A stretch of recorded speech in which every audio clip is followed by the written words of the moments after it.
I'm weird. Whatever. Hey everybody, what's up? It's your girl Bondi Blue.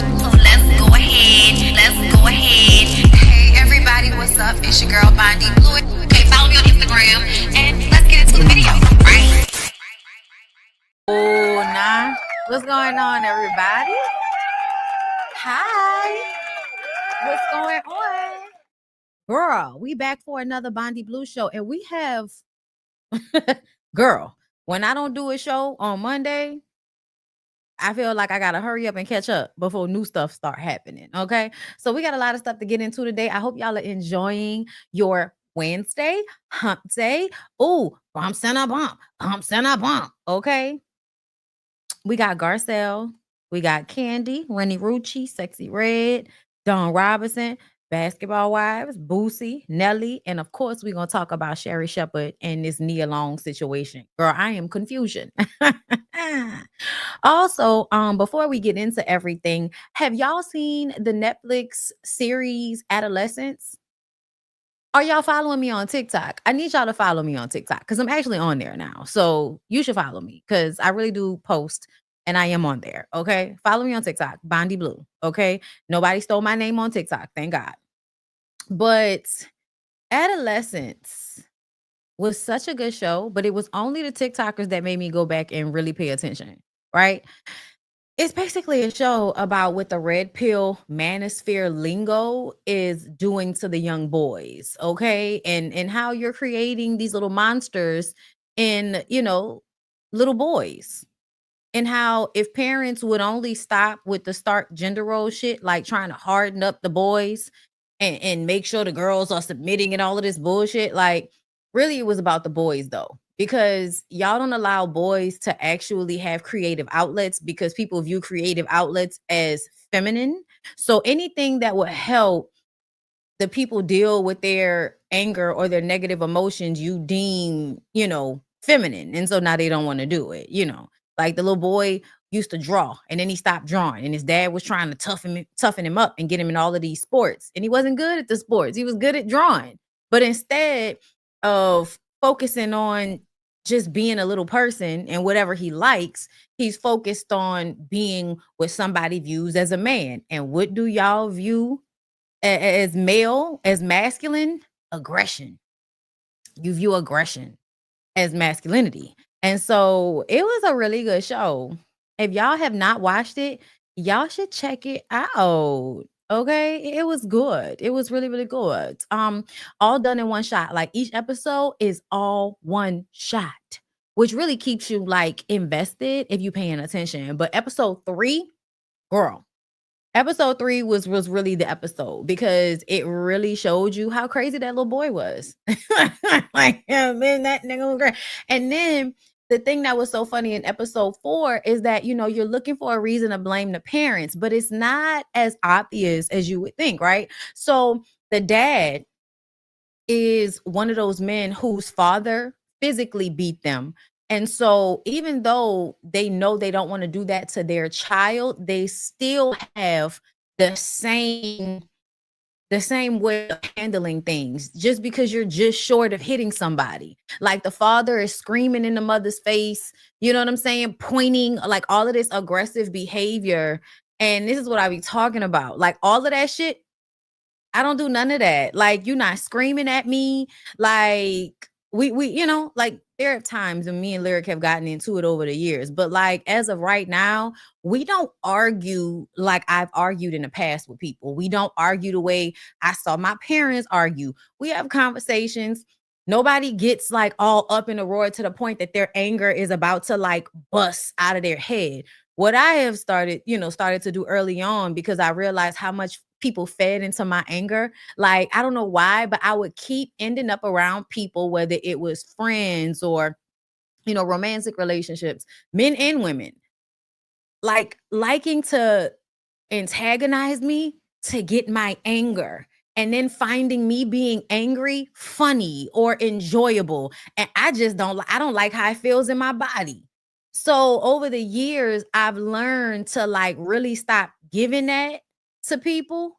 Like if you think you're about to get like this rowdy version of Bondi because I express myself a certain way, I'm not going to handle it like that. I'm really going to be an adult and control my emotions and sit back and figure out, what are you trying to get from me in this moment? And because so many people love my anger, I don't know why, I do not give that up. I don't. It is very hard to get me to that point. I will remove myself before I get to like this very angry level. So to see the way men, and I'm saying men, but it's men and women. But I really feel like when it comes to men, and then specifically in adolescence, the father, the way he would handle the mother, the way he would handle the daughter, where you could be like, but then, I'm sorry, love. I'm sorry, love. Like, no, no, no, no, no, no. You really need to learn how to handle your emotions, your anger. And it's so hard. I get it. Like, I've noticed something I do now. So, for instance, if I'm overwhelmed, right? Lyric is somebody that likes to ask you a million fucking questions while you are like agitated about something happened. And I'm like, listen, my response would be back in the day to blow up. And it's not because I'm angry with you, it's because I'm angry as a whole right now. So my mind is moving a mile a minute trying to digest what happened, digest my emotions behind it, then figure out what the fuck I'm gonna do. But I have you asking me questions, trying to figure out how you can help, which aggravates me because it adds another layer to what I'm already trying to deal with in my mind. So I've, at least maybe 2 times in the past couple of months, I recall something happening and I'm on the phone with my husband and I'm like, let me call you right back. I'm gonna call you back. When I call you back, we can deal with it. And literally, I hang up the phone. I calm myself down. I just kind of sit with it and think about it. Think about it until I can calm down. Then I'll pick the phone back up and call him like, okay, this is what da da da da da da. And he understands it because I don't want to blow up on you and make you the issue. But I also understand that in this moment, I can't handle all of this at the same time. But it's having the emotional intelligence to say, wait a minute, let me get myself together. Because what that man was doing in adolescence, the father, he would be quiet. He would just walk around with this anger, not saying shit until he blows up on somebody. And then it's, I'm sorry, love. I'm sorry, love. No, because, even you could see like the mom and the daughter were like walking around on eggshells.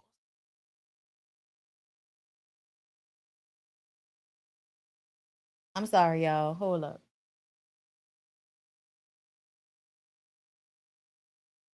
A UPS truck just showed up. Okay, yeah, no.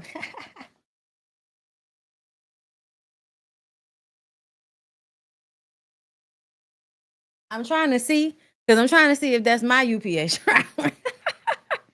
But anyway, y'all, I'm sorry. But the Adolescence show was really, really good. I really enjoyed it. Well, it's hot outside today. Like I could just feel the heat from the window. My God, today. Nah, he looked like mine, but he not mine. Look, all I see is a beard and a tall man. No, it's a UPS truck. They was dropping something off at my house. But I had to see, if that was my driver. But that's not my driver. Anyway, it's not muggy like super, but it's definitely, how if it get hot here, it's humidity, girl. I know exactly what you're talking about. Folks love my anger too. I really want to do is like I need to find a book. Anybody got any book recommendations about that? Because I'm really trying to understand why people enjoy getting other people angry so much. It's so weird. I don't know. But anyway, let's go ahead and get into the topics, girl. And I really wanted to start. Thank you. I appreciate y'all for being here. Thank you for coming through today. I'm trying to figure out if we're gonna do MF and advice today. Maybe not. I don't know yet. But y'all let me know. Members, if y'all want to do MF and advice, I need to put up the one from last week, which nobody called in, but I did, are you the asshole and all of that? Or am I the asshole? Whatever. So y'all basketball wives. Now, just to be clear, I only want to talk about these looks because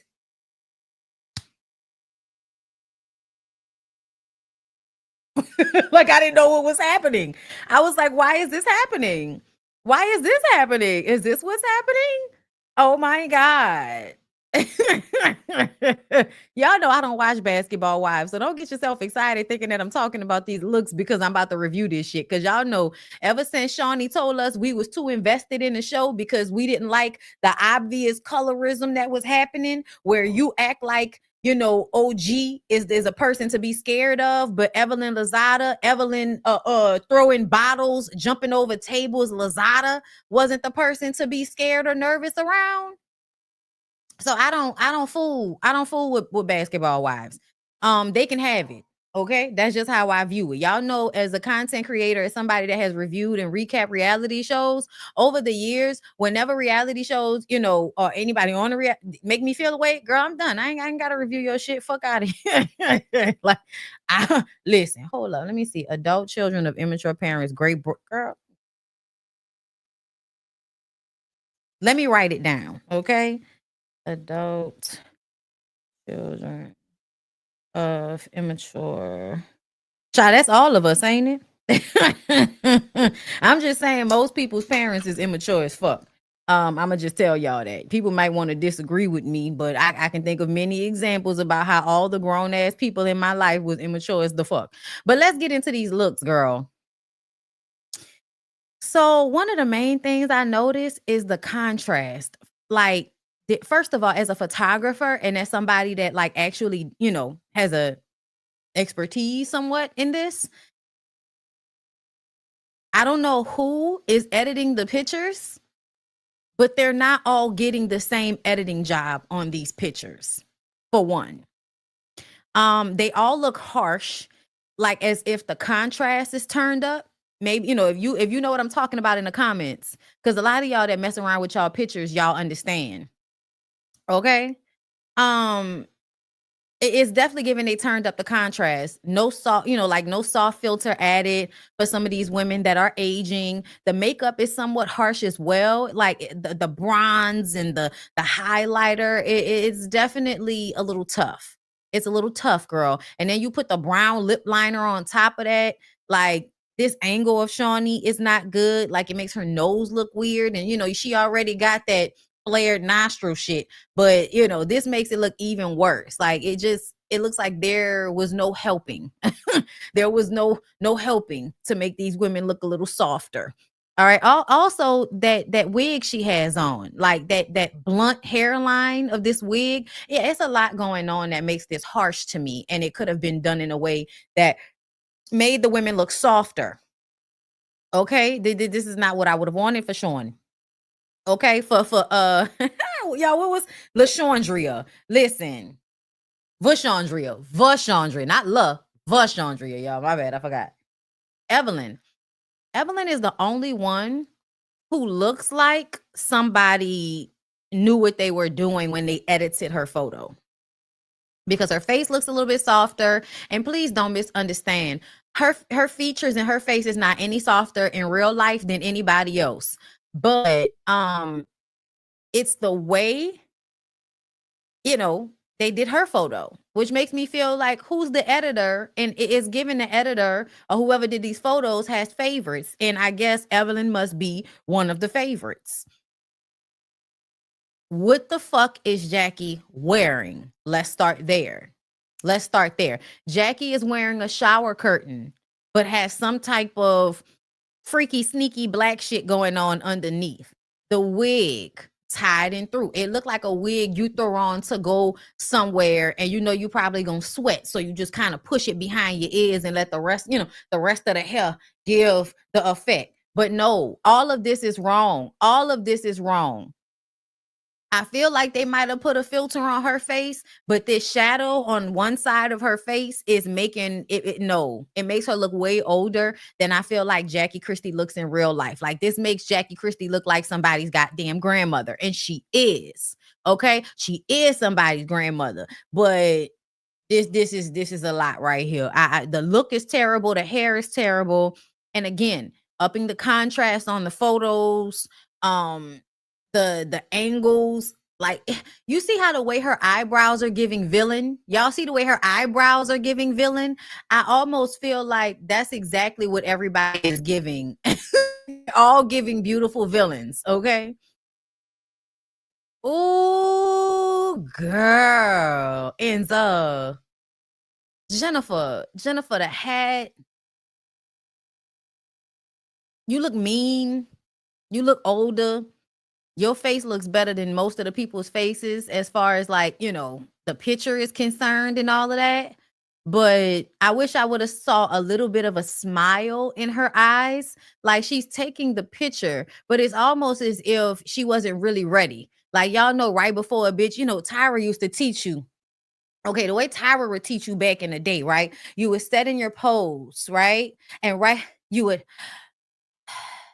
would exhale on the shot, like you don't hold your breath on the shot. You on the you exhale on the shot. And I'm gonna need for you to tighten this up a little bit, right? When y'all I'm gonna need for y'all, these are muscles, y'all. There are muscles in your face right here. When you take pictures, you should be able to like tighten that area of your face up so that your eyes don't give like droopy. Because like just in regular life, our eyes, they look different when you take a picture. I saw somebody on TikTok say that we weren't ever supposed to be looking at ourselves as much as we look at ourselves now, which is why we pick ourselves apart. And I was thinking about that. I was like, you are absolutely right. Because back in the day, there were no mirrors. And I mean, back in the day, I mean, like prior to colonialization of any sort, like people weren't like, they didn't have mirrors in their bathrooms. They didn't have mirrors in their hut. You know what I mean? Like it just wasn't that deep to consistently be looking at yourself all the goddamn time. And then you think about the way we are on our phones looking at ourselves or on camera looking at ourselves. And I feel like it's a way for you to pick yourself apart because you're never seeing like the real version of yourself when you're looking into a mirror. Yeah, okay. But this look is terrible. I don't like the hat. I don't like the hair. I don't like the way she's not actually giving me anything. Like that. It's not giving me nothing. Brandy. My God, today, Brandy. Okay, so I'm gonna say this with all the love to everybody, because y'all know I fuck with everybody, and there's no hate. It's just my opinion. She looked like a drag queen.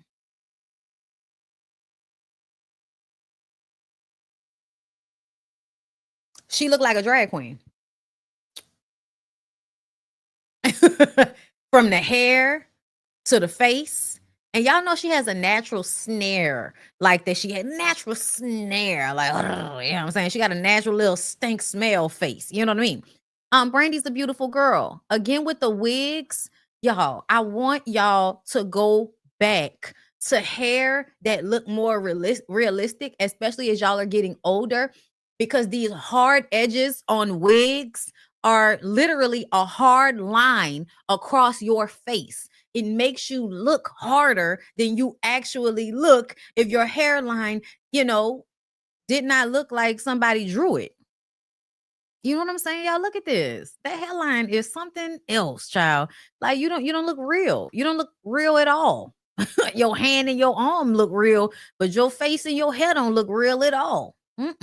Again, turning up the contrast, these angles that the photos are being taken, like where's the light? Girl, all right. I don't like it, but it's definitely giving drag queen. Britney actually looks good, but I hate that Britney is on her I'm going to deep dive into, a male-centered religion so that I can deal with all the shame and guilt from my slut days. And I could possibly find a man that will, want me now that I am presenting myself as if I'm the Virgin Mary or some shit. Not the Virgin Mary, honey. Girl. Yeah. She looks good though. Her face looks good. But I when I tell y'all her in this, y'all, it's not a burqa. What's it called? Like I'm just gonna call it a hair wrap, even though I know it's called something specific for the culture. But yeah, girl, I want you to get away from us. I want you to get away from us with this. And the reason why I say that is because it's a hijab. Thank you. her job. I want her to get away from me with this. I really, really do. I cannot stand when people do extremes, right? You are full on, I'm fucking the young buck for a check, manosphere, pick Misha. Like now you're over here with like hardcore Muslim religion, bitch. Like get this away from me. Get this away from me, ma'am. I don't have time for you and whatever this manipulation you going through is, okay? And now we got our girl Ty. Now, I think Ty, I don't know what is this bow on Ty's chest? I hate it. The bow on Ty's chest, I fucking hate it. I feel like it should have been just the suit. The suit is fly. If she would have had the suit on with the chest open, you know what I mean? With the boobs taped, this would have been a look. I also feel like why they put all this makeup on Ty? Is Ty really out here wearing makeup like that all the time? It just, again, what y'all see the contouring of the cheek, like, I think this is making Ty look less youthful. Because I don't know if y'all see Ty in real life. Y'all know I follow, y'all know I love to follow me a famous stud now. Okay. But I was just like, I don't like this. Like, she looks pretty, but I just don't like this because if you actually follow her in real life, you know that she's an extremely attractive woman, but it's because she has this youthful thing about her as well. And I feel like this makeup made her look less youthful. And I don't like it. I don't like it. So, yes, Mimi's Ty. She's not Mimi Ty no more, y'all. Now she's Ming Lee's Ty. Yes, if y'all did not know, of course, my heart was broken when I found out that Ty was with Ming Lee. Okay, now I know I don't have a shot. Okay, now I know I don't have a shot because apparently, Ty is with Ming Lee. Now I remember back in the day when Ming Lee used to look beautiful. We're gonna look up some other pictures because I feel like Ming Lee is a very attractive woman as well. But this is girl, the I'm sorry, y'all. I don't know who styled them, but these looks are terrible.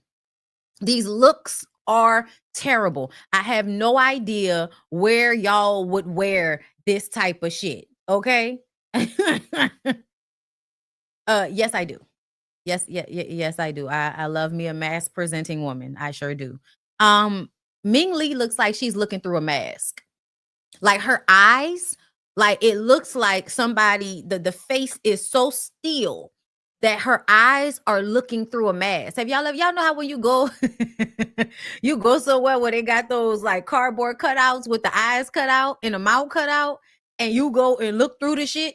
That's what she look at. Come on, get my references, okay? Not the Virgin Mary, honey.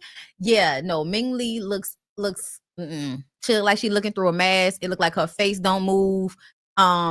It's also given that somebody is pulling her eyes up even further than they already go. Like, so y'all know, like the pretty Asian aesthetic is to have like an almond shaped eye, correct? Okay. But when the almond shape starts to do, like, it's just what's going on. What's going on? Girl, I was just like, y'all need to let y'all faces move. I get it, but y'all need to let y'all faces move. This is, girl, she wearing a mask if we've ever seen one. So they finally let Jackie's daughter Chantel on the show, I see. I mean, I guess, y'all, I don't really see it for Chantel because I feel like, why would Chantel, like, only because your mama is on here? That wig tape is tight. The one Doechii wear. But see, Doechii actually looks good when she wear hers. I don't know what Ming had going on. Chantel, I don't listen again with the styles. I don't like this because this makes Chantel look bigger than she probably actually is. So I don't like the dress. And I get it's supposed to give like Bridgerton tea time vibes. No, that's not, no. I'm not feeling it. There was a better way to do this. Again with the hard ass wigs. Again with the hard ass synthetic looking wigs. Like I can't tell, that might be her hair, but because of the blunt cut and the way it looks on her forehead, I cannot really tell. But no, I don't like none of this, Chantel. I think Chantel's face looks really nice, but I don't like none of this. And I don't know who the fuck Denise is or where she's looking off to, but she gave I'm gonna give you a pose, bitch, because her eyes are actually doing something. Like she gives, I was growing up during America's Next Top Model. I know how to, like, she was getting the, like, she got it. She was into it, okay? I don't know what the fuck the rest of y'all got going on. But no. Miss Denise, we appreciate your photo. You look like a Caucasian lady, so I don't know why you're here. But, I guess they mixing it up down to the basketball wives, y'all. Now, I thought this was funny that at first, this was the photo, like the group photo. I guess Ming Lee is the main attraction here and not Ty. So that's why we don't see Ty in this photo. But there is a larger photo that had Chantel and Ty in it. So yeah. I actually really like Shawnee's skirt. Shawnee's skirt is really cute. The rest of y'all, bitch, maybe I'm just not fashion, and that's fine. Like, cause I know there's gonna be somebody somewhere, you don't know anything about fashion, girl. Okay. I guess I don't, bitch. Okay. I cannot.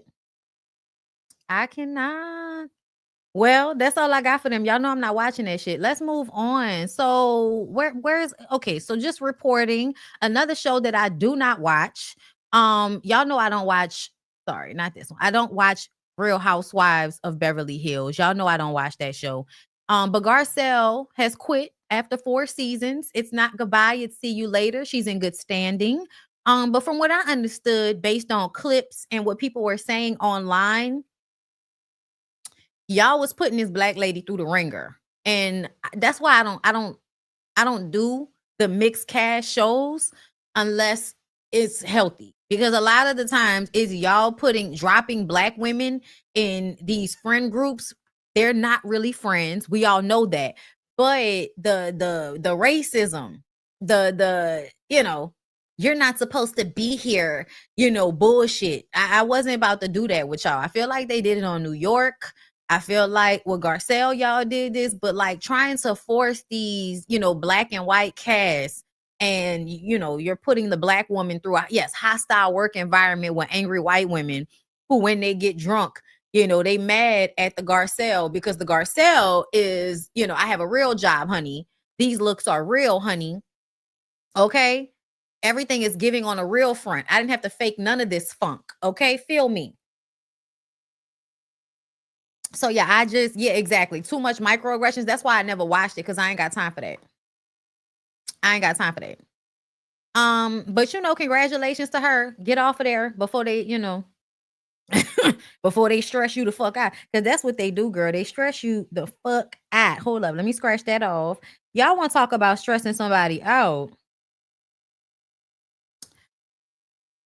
Where's Tubaba? Y'all congratulate Tubaba and his new fiance Natasha, reportedly expecting their first child together. Y'all know we reported that they got engaged not too long ago, and Annie was somewhat having a nervous breakdown, and we was nervous because Annie looked like she was not taking care of herself. On the last season of Young Rich Africans, Annie did not look like she was in good health mentally or physically. Okay, those of you who don't know who these people are, this is for the African side of the internet. I don't know if y'all be on it like that, but I do watch Young Rich Africans on Netflix, and Annie is a main character on that reality show. And this is her husband, who she's been with since she was a child. He is a huge star out there, and he has a whole bunch of children by a whole bunch of different women. He consistently cheats on her, but she is one of those, you've been with me since I was 15 years old. I don't know anything else, and all of my confidence is based in the fact that I'm this man's wife. And so now that he is trying to push me off of him because my desperation is now a turnoff to him. Yeah, I feel like once you've sucked everything you can suck from Annie, now you're gonna move on to Natasha. And Natasha is thinking that she's gonna get treated better. But no, bitch, he's gonna put the child in you. So now his work will start, right? This is the same thing he did to Annie. Eventually, he'll been sucked all of the collagen out of your face too. Sucked all the meat off your bones too. We gonna have to see, because some of the girls be like, nah, these niggas thought they got me, but I got this nigga, and I'm about to, take what I got and move on with my life. I ain't gonna be like Annie, hanging on for years and years and years while this man just continuously treats you as if he wants you to leave, but he just don't want to tell you to leave. You know what I'm saying? So yeah, y'all check on Annie. Make sure Annie is okay, because anytime too Baba get out here and show us that he don't give a fuck about Annie, Annie be somewhere screaming to one of her friends' phones. Okay, so pray for Annie, y'all. All right, I pray that she let go of this demon that is too Baba. Speaking of niggas that people need to let go of, let's get into the Renni Rucci. Okay. Now, if you do follow me on TikTok, Instagram, which you should, then you would know that I posted a video with me responding to Renni Rucci. Okay. Because I just wanted this to be a lesson. And I specifically wanted this to be a lesson for the women who are in relationships with men who talk to them like this. Because I know a lot of women are in relationships with men who talk to them like this. And, some niggas' argument is, well, you talk to, I don't know who y'all or you is, but I don't want to scream and holler. I don't want to raise my pressure. I don't want to have to go back and forth. I don't want to have to call you, ain't shit ass, bitch ass nigga. I don't want to do all of that. Okay? I really don't want to do all of that. So if you're not on my wave with the, conversations, getting past something via talking and not through all of this like heightened emotion, you can't talk. But I really want women, my New Orleans girls, to understand that if a man is calling you a dumb hoe or a stupid bitch to your face, he does not respect you. Because men that respect you don't call you a bitch to your face. I'm just saying. They might say the word bitch. They might talk about you bad to somebody else, and you better hope that they don't, because that usually means they don't give a fuck about you neither. But the way this man was talking to this woman, and I want everybody to prepare yourself, because he was talking to her real bad. Like, don't even worry about the fact that apparently he's accusing her of cheating because Kevin Gates put out a song or some shit. I don't even know. But either way, he's a cheater, apparently, but he's accusing her of cheating. So the projection, the flipping it, that's psychological abuse. And then you add the verbal abuse on top of that, and call me crazy, but he probably is going upside your head. But I just want all of the young women to listen to this. If you are with somebody that talks to you like this, you need to break up with them. I never cheated. You stupid asshole. I said I ain't the one who got caught cheating in the world. Cheated. Nigga, not me. I've never cheated. I've never cheated. You with the RHOBH, the Rollouts, the Sky Blacks, the all of them. It's not about a storyline. It's real life. I ain't cheating in real life. You are. You are. You are. You are. You are. I don't need a storyline. I got real shit. You are. You cheat in real life, not me. And what? Why you not leaving? Not me. Fuck me. Now, I try to make my family work. Yeah. Call me crazy. You're crazy. Call me crazy. You're crazy. Hyped up about what? About a nigga releasing a song from 5 years ago? No, you said I was. You just got on the phone with your friends and said I was. I never was hyped up about nothing. Never was hyped up about nothing. I got on live to clear it up like you wanted. You said I didn't do enough. You said I didn't do enough. You said I didn't do enough. Be for real. Be for real. You said I didn't do enough. Through shots? That's the truth. I ain't the one cheating. I ain't did no cheating, period. That's a song from 5 years ago. I know you are. I know you are. Hey, RHOBH. Hey, Rolo. Hey, be on the way then. Be on the way. 5 minutes up the house from our street, from our house while I'm sitting with your baby. Be on the way. Be on the way. Be on the way. So now he basically telling somebody that he on the way. He telling her to get out the house, and she's arguing to stay with him. Renni is obviously not in her journey yet where she knows that she deserves better than this behavior and that she should be with somebody that's not handling her like this. because we've all had this point in our journey. It just wasn't on the internet. Okay. Yeah, you about to embarrass me on the internet, nigga. That's wow. But she was on live, letting us hear him talk to her crazy and tell her how she need to get out his house. And she, she said he didn't kicked her out so many times. I'm like, and you still living with him? You still living somewhere where a man can kick you out? Okay. I've never moved in with a man. Anytime men have moved in with me. That way you can go. Or we got this house together. But at the end of the day, like when I was younger, I'm not moving in with you. I'm not trying to live with you. Now, if you want to move over here and pay bills, you can. If that was the situation. But outside of that, no. And I had to learn, about that situation too. I had to learn about that because that wasn't always the right thing to do, to be letting them niggas move into your place and all of that type of shit. But, got no money. Like, yeah, come help me pay some of this shit.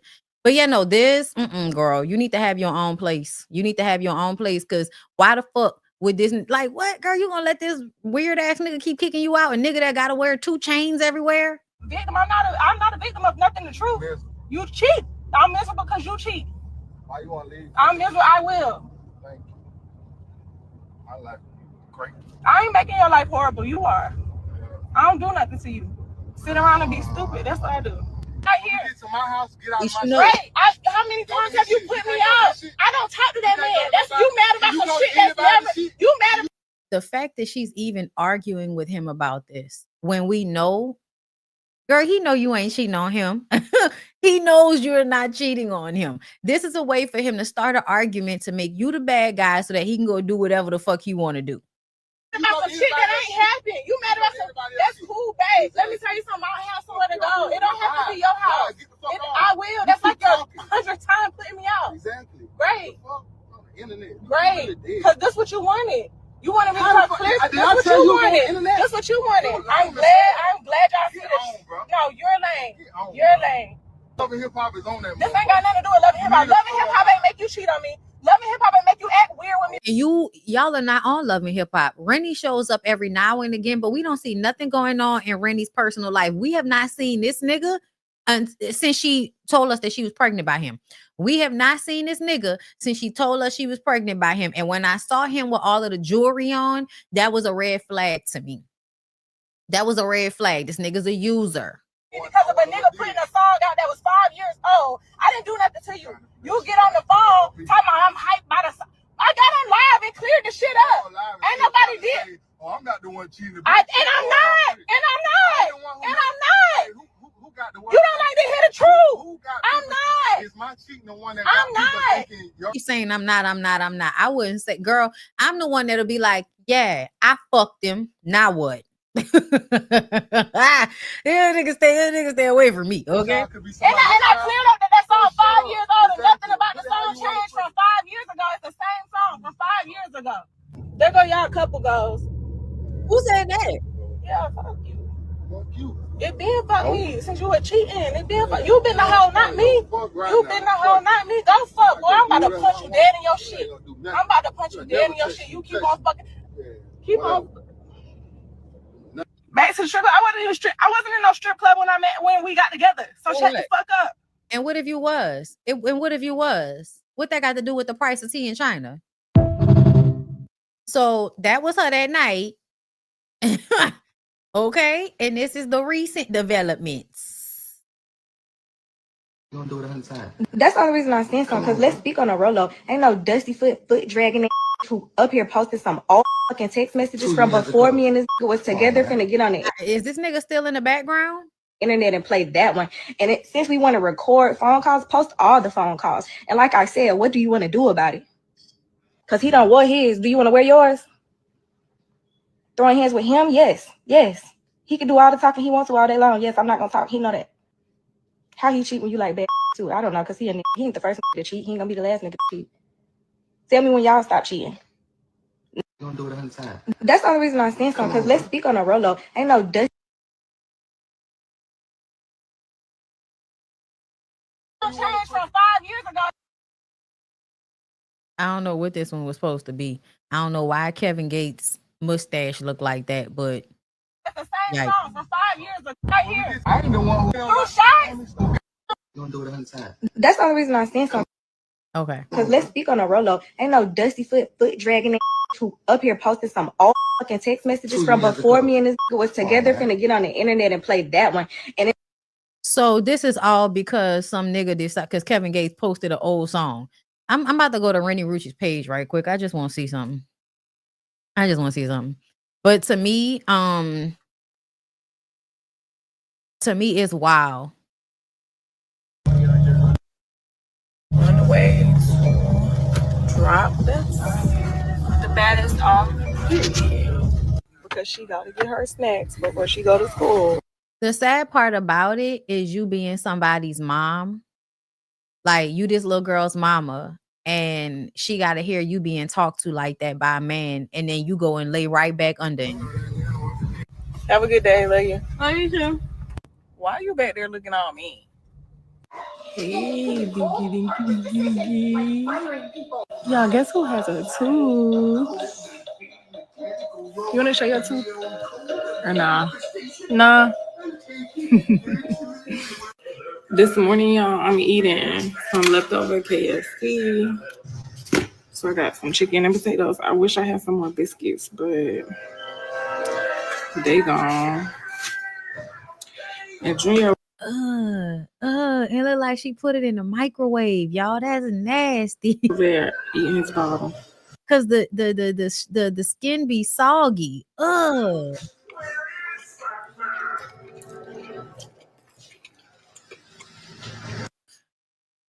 So she's still at the same house. Child, away. You sitting up there. Okay, listen, the way you sitting up there, girl, you really should have been looking for a place to stay. You really should have been packing your shit up. Like, you really should have been trying to figure out how you can, get a better situation going for yourself. My mama always taught us, she would say it like this: I would rather stay in a pillbox apartment and be somewhere where I am completely unhappy. That's what she used to say all the time. And that stuck with me. Meaning that I'm the type of person that I can always knock myself down to, I don't need a lot before I be in a nigga house just so I can have a nice house. Bitch, I don't care. I will be goodbye. Okay. Give me a white refrigerator, bitch, before you give me a nigga talking to me crazy like that in a stainless steel kitchen. Give me a white refrigerator, bitch. Okay.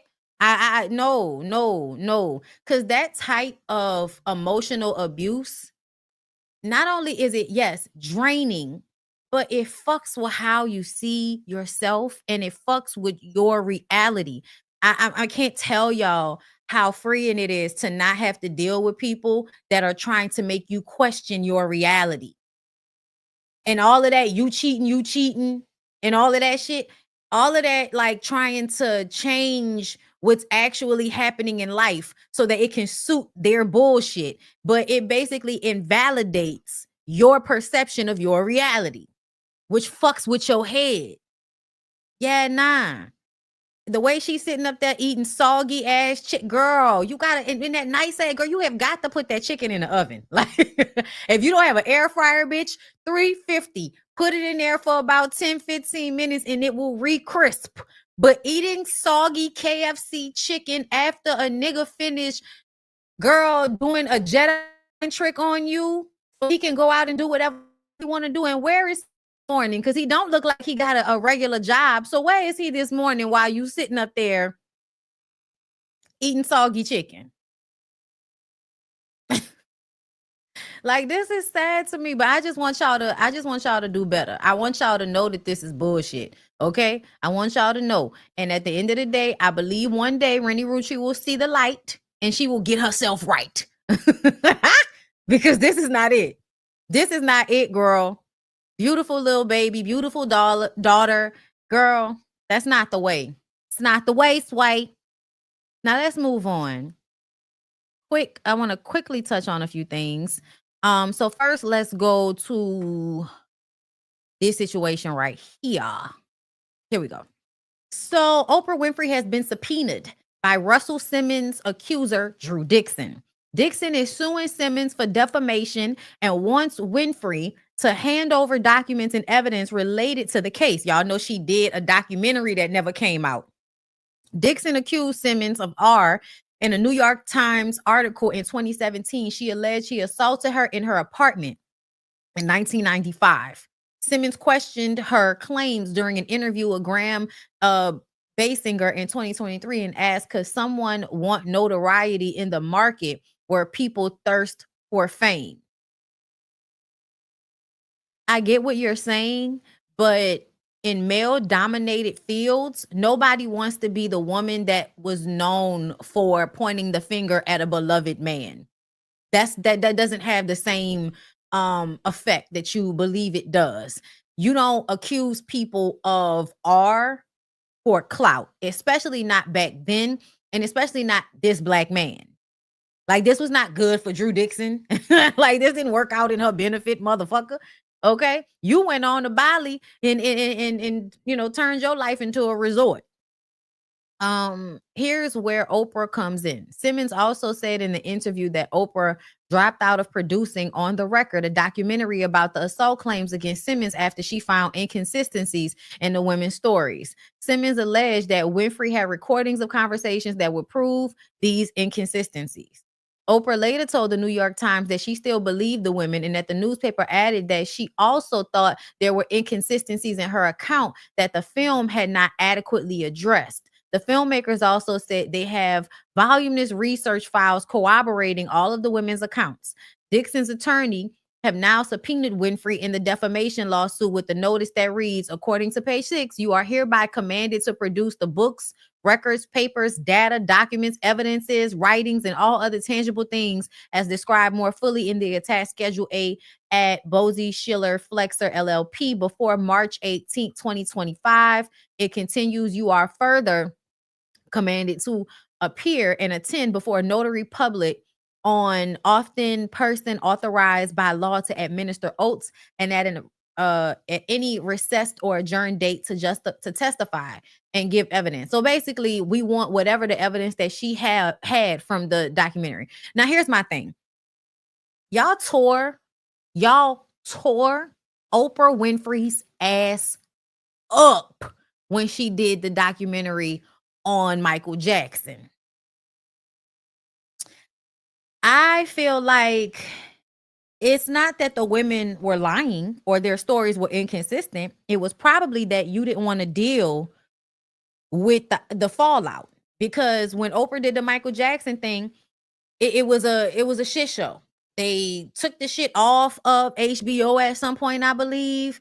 The men are still in some type of litigation, but I definitely feel like it was more so of, child, let me just protect myself and my peace, instead of putting out another documentary about another beloved black man, because we know how these hoes act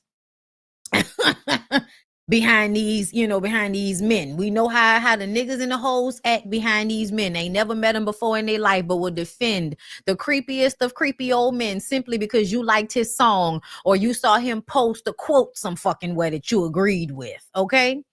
Russell Simmons, like that heavy tongue, y'all, I'm really starting to feel like certain unattractive attributes, not all the time, but certain unattractive physical attributes say a lot about an individual. Something about that heavy tongue of his. Stay away from me. We'll see how this all plays out. But y'all know Drew Dixon and them been trying to get justice on Russell Simmons for a long time. And because he escaped to BALI, you know, justice has escaped, if you will. All right, so that's that. I wanted to update y'all on that situation because we did talk about Russell Simmons' weird ass. Then I want to talk to y'all about Sexyy Red being sued for allegedly encouraging fans to attack her child's grandmother. According to a lawsuit filed on Monday, the St. Louis rapper, whose real name is Janae Wary, allegedly urged her followers on social media to kick in the door of Nicole Barnes' home in Hazelwood, Missouri. The suit also claims she encouraged fans to physically harm Barnes, forcing the family to relocate for their safety. Barnes says she now lives in constant fear and that sought therapy for emotional distress. She is suing for $5 million. New at 10, St. Louis native Sexyy Red slapped with a new lawsuit tonight. According to court documents, she's accused of calling on her followers to attack her child's grandmother. That suit filed on Monday says Sexyy Red, whose legal name is Janae Wary, asked her fans on social media to kick in the door of the grandmother's Hazelwood home. The suit also says the rapper asked her followers to beat the woman up. That woman, Nicole Barnes, says she and her family members had to move out of the home for their safety. She also says she lives in constant fear and had to go to therapy for emotional distress. Barnes is asking the court for $5 million in damages. New at 10, St. Louis native Sexyy Red. Okay. So I would love to blame the people that decided that they were going to go and do this stupid shit, but I blame Sexyy Red because I believe that there's a certain level of ignorance that I need y'all to grow out of. All right. I don't have no problem with you being, the poster child for 304s because a lot of that is bullshit at the end of the day. I don't care if a woman is a whore or not. Most of those women will not fuck any and every man that comes along. And I think that upsets men. So they love to call a woman a whore. Okay. And I think the girls, because they get so tired of being called that, they just like, fuck it. I'ma lean into this shit. Y'all saying I'm nasty, y'all saying I'm a whore, then I'm gonna go ahead and I'm gonna give in to whatever y'all calling me. You're right. I'm popping pussy on anybody I want to pop pussy on. You are absolutely right. I done had all of the STDs, girl. Okay, not vocabulary, the alphabet of STDs, child. Okay, on the lip gloss. So y'all know I don't like Sexyy Red, but I also don't like the way y'all make her the poster child for over-sexualized young women as if that was not happening far before she was ever born. So that's why it annoys me that y'all do that. But I am definitely feeling like if grandma can get $5 million out of you, then so be it. Because why the fuck would you do that? You have to know that ignorant fans. You have to know that somewhere out there that people going to listen to what you say and they're actually going to go and do it, even if you never thought that they dumb asses would, because a lot of people they're not there, bitch. They're not there. They're not operating correctly in their mind. They're not operating on all cylinders. And so they will listen to the things that you say and do it. You have to trust that there is some ridiculously angry, slow person out there that is just looking for an opportunity to get it off by doing what one of their favorite people told them to do. So yeah, I definitely feel like this is her fault. This is her fault. So yeah, if I have to move because you didn't told a whole bunch of stank ass kids to come run up to my house, absolutely, bitch. Pay me for my pain. Absolutely. I met Russell Simmons about 15 years ago and he made me very uncomfortable. He also stared at me like he was waiting for me to recognize him. I did, but I didn't bite. I wasn't impressed. Girl, that reminds me of something that happened recently to me, but I'm not going to do it. I'm not going to bring it up, okay? But a lot of those celebrity men who are used to people looking at them, they really do want people to look at them. And if you somebody that don't know them or that's not paying them no mind, they want your attention. And as soon as they get your attention, they can then, do whatever it is, child, that they was going to do in the first place. But they want your attention. So let's move on. Y'all, in Vogue, Dawn Robinson claps back at Jermaine Dupri. You had been thinking about it and you said, I want to do this car life thing. I said I did research, which is crazy. It's like it's almost like people think that I was just like thrown into car life and she's just homeless. It's not that at all. I made a choice. Like I said, I could have stayed at the hotels or I could have worked it out even with my manager to stay with him. Like, how can we make room in your apartment? He has a 1-bedroom, 1-bathroom. So it's like they saw what they wanted to see. They didn't see what I said. They made, like I said, they tore it apart and made certain parts like she's homeless, all this, right. And she's destitute and she needs money and let's help her. And I'm like, you guys, I love the ones that came from me. Like, I have a place, I have a room, an extra room, you could stay with me. I'm like, my car is right now temporarily my room, my home. But I'm building my life from here. It's like that. And somebody said, oh no, she's not homeless. Look at her nails. She got her nails. It's called polish. It's called you had been thinking about it. And somebody also said she has an assistant. I saw Jermaine weighing in and saying, you know, this is her choice. This is what she wants to do. She has an assistant. You're not, you know, unhoused with an assistant. Right, exactly. And for that comment, I was like, first of all, I've only met him once in my life, if that. I remember being around, but not directly meeting him. So I don't even think we said hello and shook hands or gave a hug. So I was shocked. Usually artist to artist don't, you know what I mean? He's a producer, but he's still an artist. We don't attack each other like that. Like you would swear that he knows me directly. Like he knows my story and why. It's like, where are you coming from? It was a shock, but I'm like, some people have to just be negative. And he doesn't know my story, so he's assuming, instead of reaching out to me directly and saying, hey, you know, I heard about your situation. What do you need? Are you okay? And somebody else was her choice to be in the car. I saw some, ain't no goddamn way she got an assistant. I don't know if she broke. She might not have all the money that she want in the world, but she definitely is not broke. Yeah, I don't feel like JD actually said anything wrong. I think it was the energy, right? And the reason why I say that is because I felt like Jermaine's energy was like annoyed because people were asking him to help her. And I think his annoyance was more so about the people in the comments expecting him to come in and save Dawn, who he doesn't even really know. And then he went and, you know, looked it up and said, no, I feel like that's what she wanted. You know what I'm saying? You see, she didn't tell us if she had an assistant. She may have an assistant, but that doesn't mean anything. Like if you're not paying rent, you might have enough money to pay an assistant to help you here and there and handling all of that. But yeah, he was speaking harshly. But I also feel like everybody's not Kandi. But men like Jermaine Dupri who are in this industry, I feel like they're gatekeepers. And I think that a lot of their overall frustration in life comes from the fact that they no longer are gatekeeping anything. So I feel like they just naturally have a lot of like, you know, when somebody asks them for something, you know. But either way, I do feel like this was something that Dawn was doing on her own. I've already told y'all, I feel like Dawn may not be, you know, the most together, but that's her business. I think that living out on the road will actually be really great for her, and that's fine. You know what I'm saying? Like I think that's fine. Y'all know, actually, I follow a lot of people. Well, now I follow a lot of people on TikTok that live out of vans or do camping. Like I just started following a girl on TikTok that is building out a van, like one of those church vans, and she's, you know, turning it into a livable space, and she's doing it all on her own. And I love watching it because there's so much stuff around my house that I would love to do, but I don't know how to do any of that shit. You know what I'm saying? I don't know how to fix a sink. I don't know how to knock all of this shit down and then rebuild it up. I don't know how to do none of that shit. I wish I did.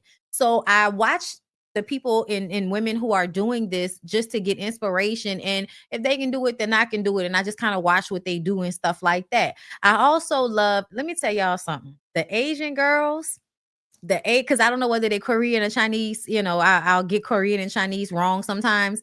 But either way, the Asian girls on TikTok that go out with the big ass tent, there's a certain tent that I see a lot of people have, right? This girl went out there to the fucking snow. It was snowing, okay? She pull up in her Yeep, you heard me? She go out there, she lay some shit down on the ground, then she go and put her tent up. She knocked the snow off the tent, okay? Don't forget your raincoat, bitch. You put a raincoat on, set her whole shit up, go get her dog from out the car, put the dog in their little thing, put the heater through the hole in the top of the tent. I was just like, oh, that shit looked fun. I like the camp, okay? So I was just like, oh, that looked fun as fuck. Like me and Lyric was looking at that shit like, we could do this. You know what I'm saying? Yes, the glamping tents. And the girls, like, they make it look so cute. I also saw a girl that's living out of this little bitty like car. Like I think it's dope. I think people making their own way and doing shit on their own, especially women, I love to see it. But the way them Asian girls be out there like, bitch, I'm about to go in the wilderness by myself. No nigga, me and my dog. I love it. I love it. I love it. Yes, they have everything. They'll have like a place to cook. Like they'll create shower, like somewhere to wash themselves and stuff like that. I have seen some shit where they be like boiling water and they hook it up and it pumps through like a shower and they just kind of put a tent around. Bruh, all of that. I'm into all of that. I'm into all of that. I think it's dope. And some of these people you could tell they're camping, like they don't live. And then some people do live in their cars and they move around. You know what I'm saying? I'm here for it. So what Dawn is on, I feel like Dawn is one of those like weird women that once they find a way to be self-sufficient in their solitude, that's exactly where they need to be. I don't know why, but I've seen a lot of women who have like chaotic minds. They do best when they are literally in a space close to nature and on their own without no nigga around. But women like her, I think they often like to go and lean on a man because men are always, impressing on them. Oh, you can lean on me. No, go out there in the goddamn woods, build you a house and be the old lady, the old witch in the house and be happy, girl. Okay. Cause that's what I really feel like. Dawn is somebody that needs to be out there on her own. So yeah, interesting enough, but she responded. Let me scratch that off the list. Also, are y'all following BondyBlue Bites? I need y'all to go and follow BondyBlue Bites. I'm almost to 6,000 on there. So thank you so much, everybody that supports. Please go and follow that page. And if you have a little change, go ahead and support me. I'm about to put my my shit up here and take a quick little break, and we'll come right back for more. Anywhere you go, give it all. Now see why it stopped. Anywhere you go, give it all. Anywhere you said, anywhere.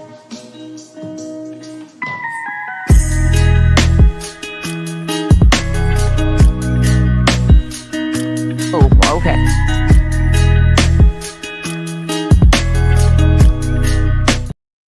Okay. Now y'all was talking shit about Kandi, okay? Child, I was talking shit about Todd. Because I know Todd like to cut corners, like not getting generators for a restaurant that's always losing its electricity. Okay. But outside of that, y'all know Todd and Kandi are the perfect little duo of business people. Okay. And they have done great things. But this Blaze situation, girl, we was all confusion. Like, why y'all not paying rent? What's going on? Who cutting corners? Well, Candy's here to explain. Okay, I see somebody wanted me to speak on the lawsuit. Okay, really, it was just a disagreement between us and the landlord. But to let you know, they had to drop my name off. So I felt like they just put my name on there anyway, just so they could get publicity for the lawsuit. But yes, they officially dropped my name from it as of yesterday, I believe. So yeah, I guess that would be news. And the rest is being worked out because it really was a disagreement about some repairs that they made and who would be responsible for it. So we were just going back and forth about that, basically. And that's why it turned into what it turned into. But it looks like we're going to come to some agreement. So it'll be fine. Oh, now we don't know if Kandi's restaurants are going to come back. Okay.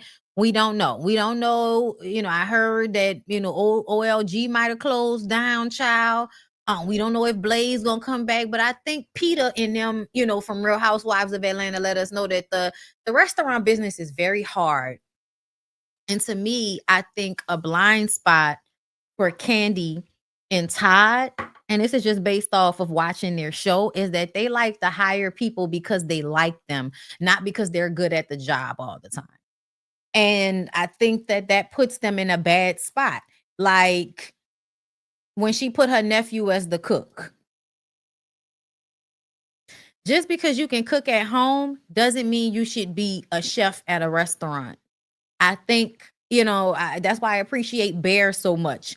Y'all niggas need to go to school and learn shit, because you assume because you figured out a way to cook and you watch some videos and some recipes that you have all of the expertise. And sometimes there are things you learn in culinary school that you're not going to learn anywhere else. And so I sometimes feel like when it comes to the people that were running the restaurant, like not running it, but your waitresses, your waiters, your host, your bartenders, the chef, all of those people should actually do those jobs, not people that just do those jobs when they can't get their other shit popping.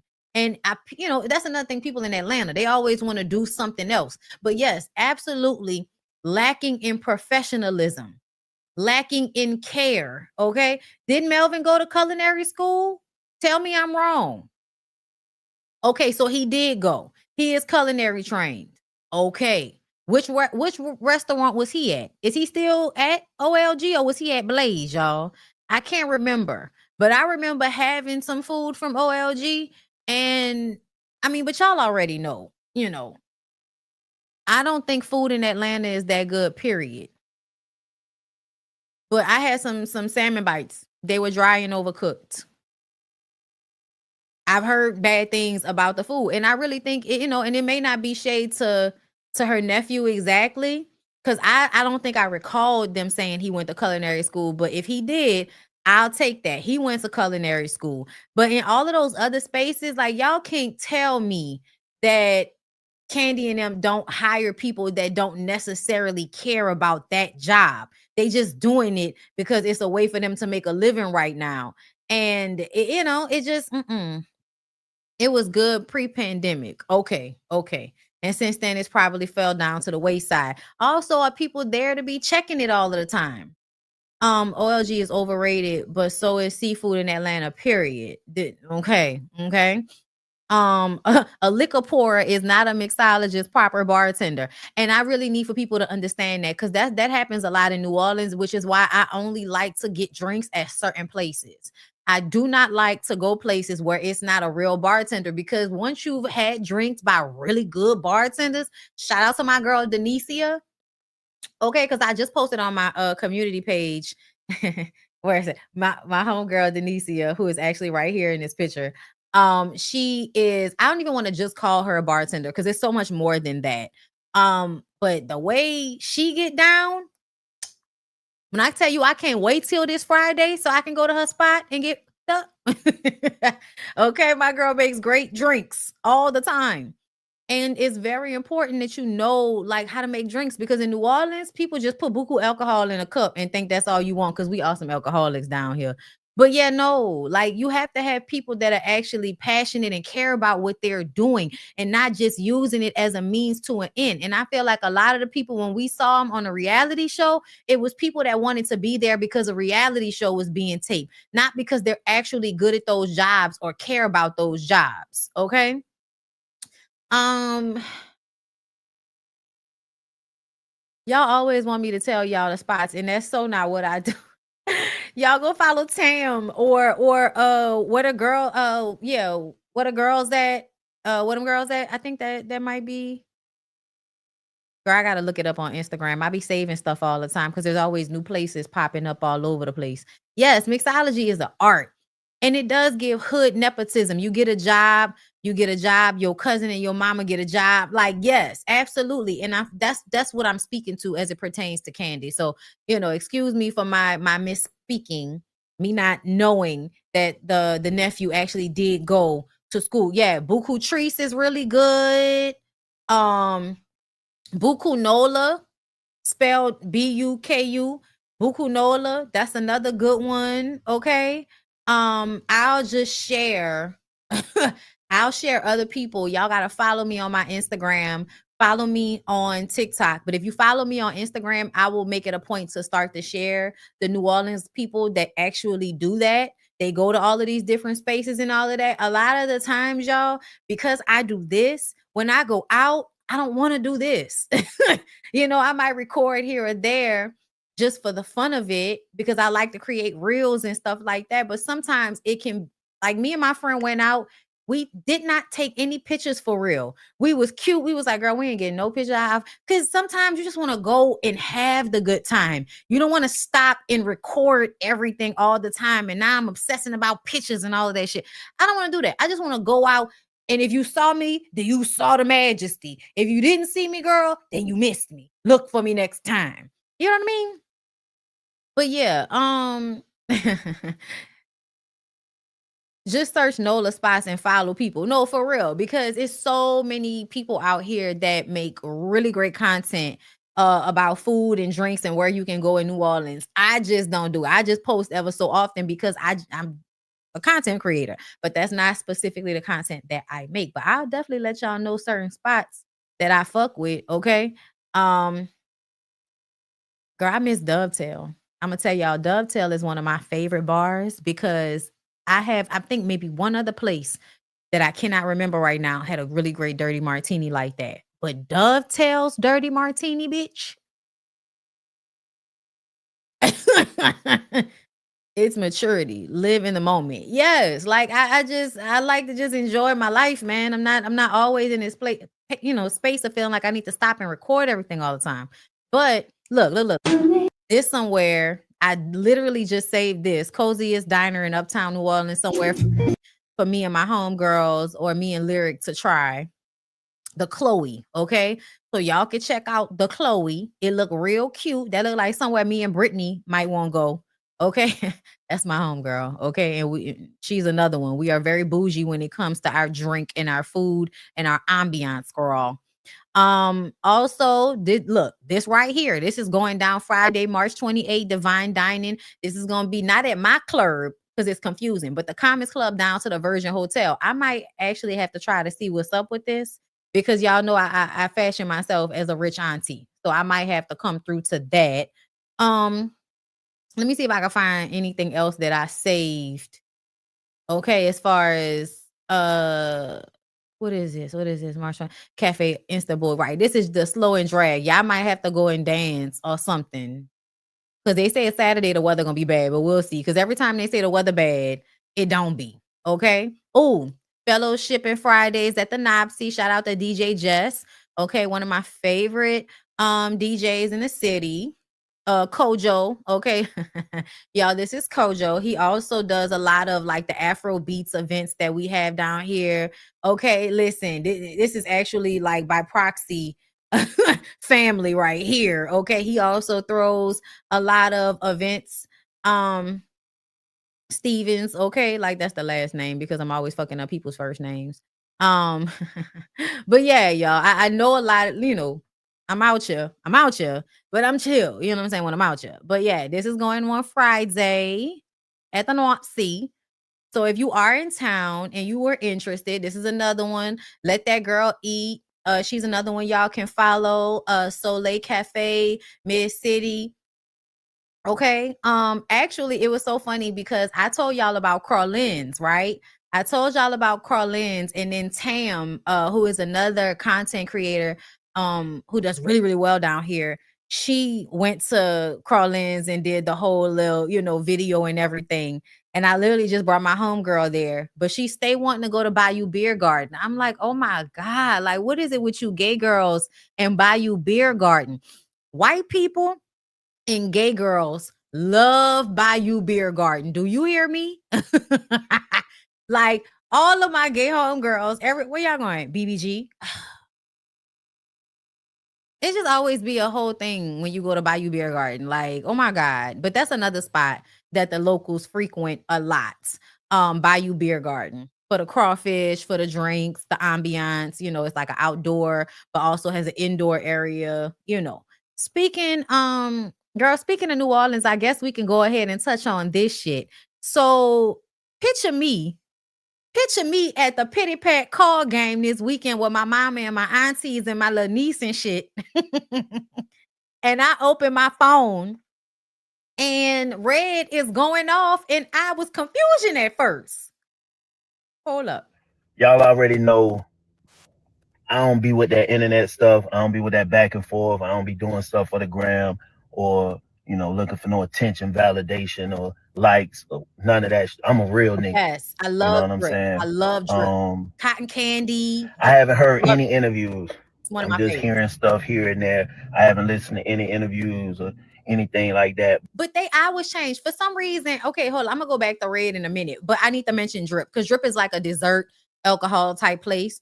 And I used to go there when it would be late. It would about to be like the last place I would go because they closed at 2. And I feel like they changed their hours. And I don't like that because I usually will come to them at the end of the night before I take my ass home. But you know, I heard something today and it was disturbing and it hit me. And you know, I ain't really want to wait till I get home. I just wanted to address it on the internet. So I hear today that Toya got $1 million for the show. And didn't pay me. No, all right, let me say, I'm not saying she didn't pay me because every single person on that show got, I'm coming to y'all, man, got paid. I mean, I seen the contracts. Everybody got paid. Like, that's a fact. Like, ain't no ifs, ands, or buts about it. But how you get $1 million and you ain't tell your husband? Because when I sat down and saw the contracts and stuff, y'all hit me with red. You're doing such a good job this season. The budget is this. We would love to pay you this, but we can't because the budget is this. We bring in other people, boom, boom, boom, all this stuff. And you showed me what you made. I saw your contract. I even see the deposits. I even see the deposits coming in. So you playing in my face, Toya. You're playing in my face. Because those deposits don't equal up to $1 million. So you got to be getting cash under the table. And Rick, you got to have something to do with it. We TV or whoever, you got to be paying under the table because the stuff that come into that house is not $1 million. So stop playing with me. I paid. So at first, y'all, I was listening, confusion. He started going off, and this is when I realized that he was joking. Okay? How the hell you gonna make $1 million and I make that show? I make that show. I feel the seat. First of all, Red needs to be acting every week. It wouldn't be a show without me.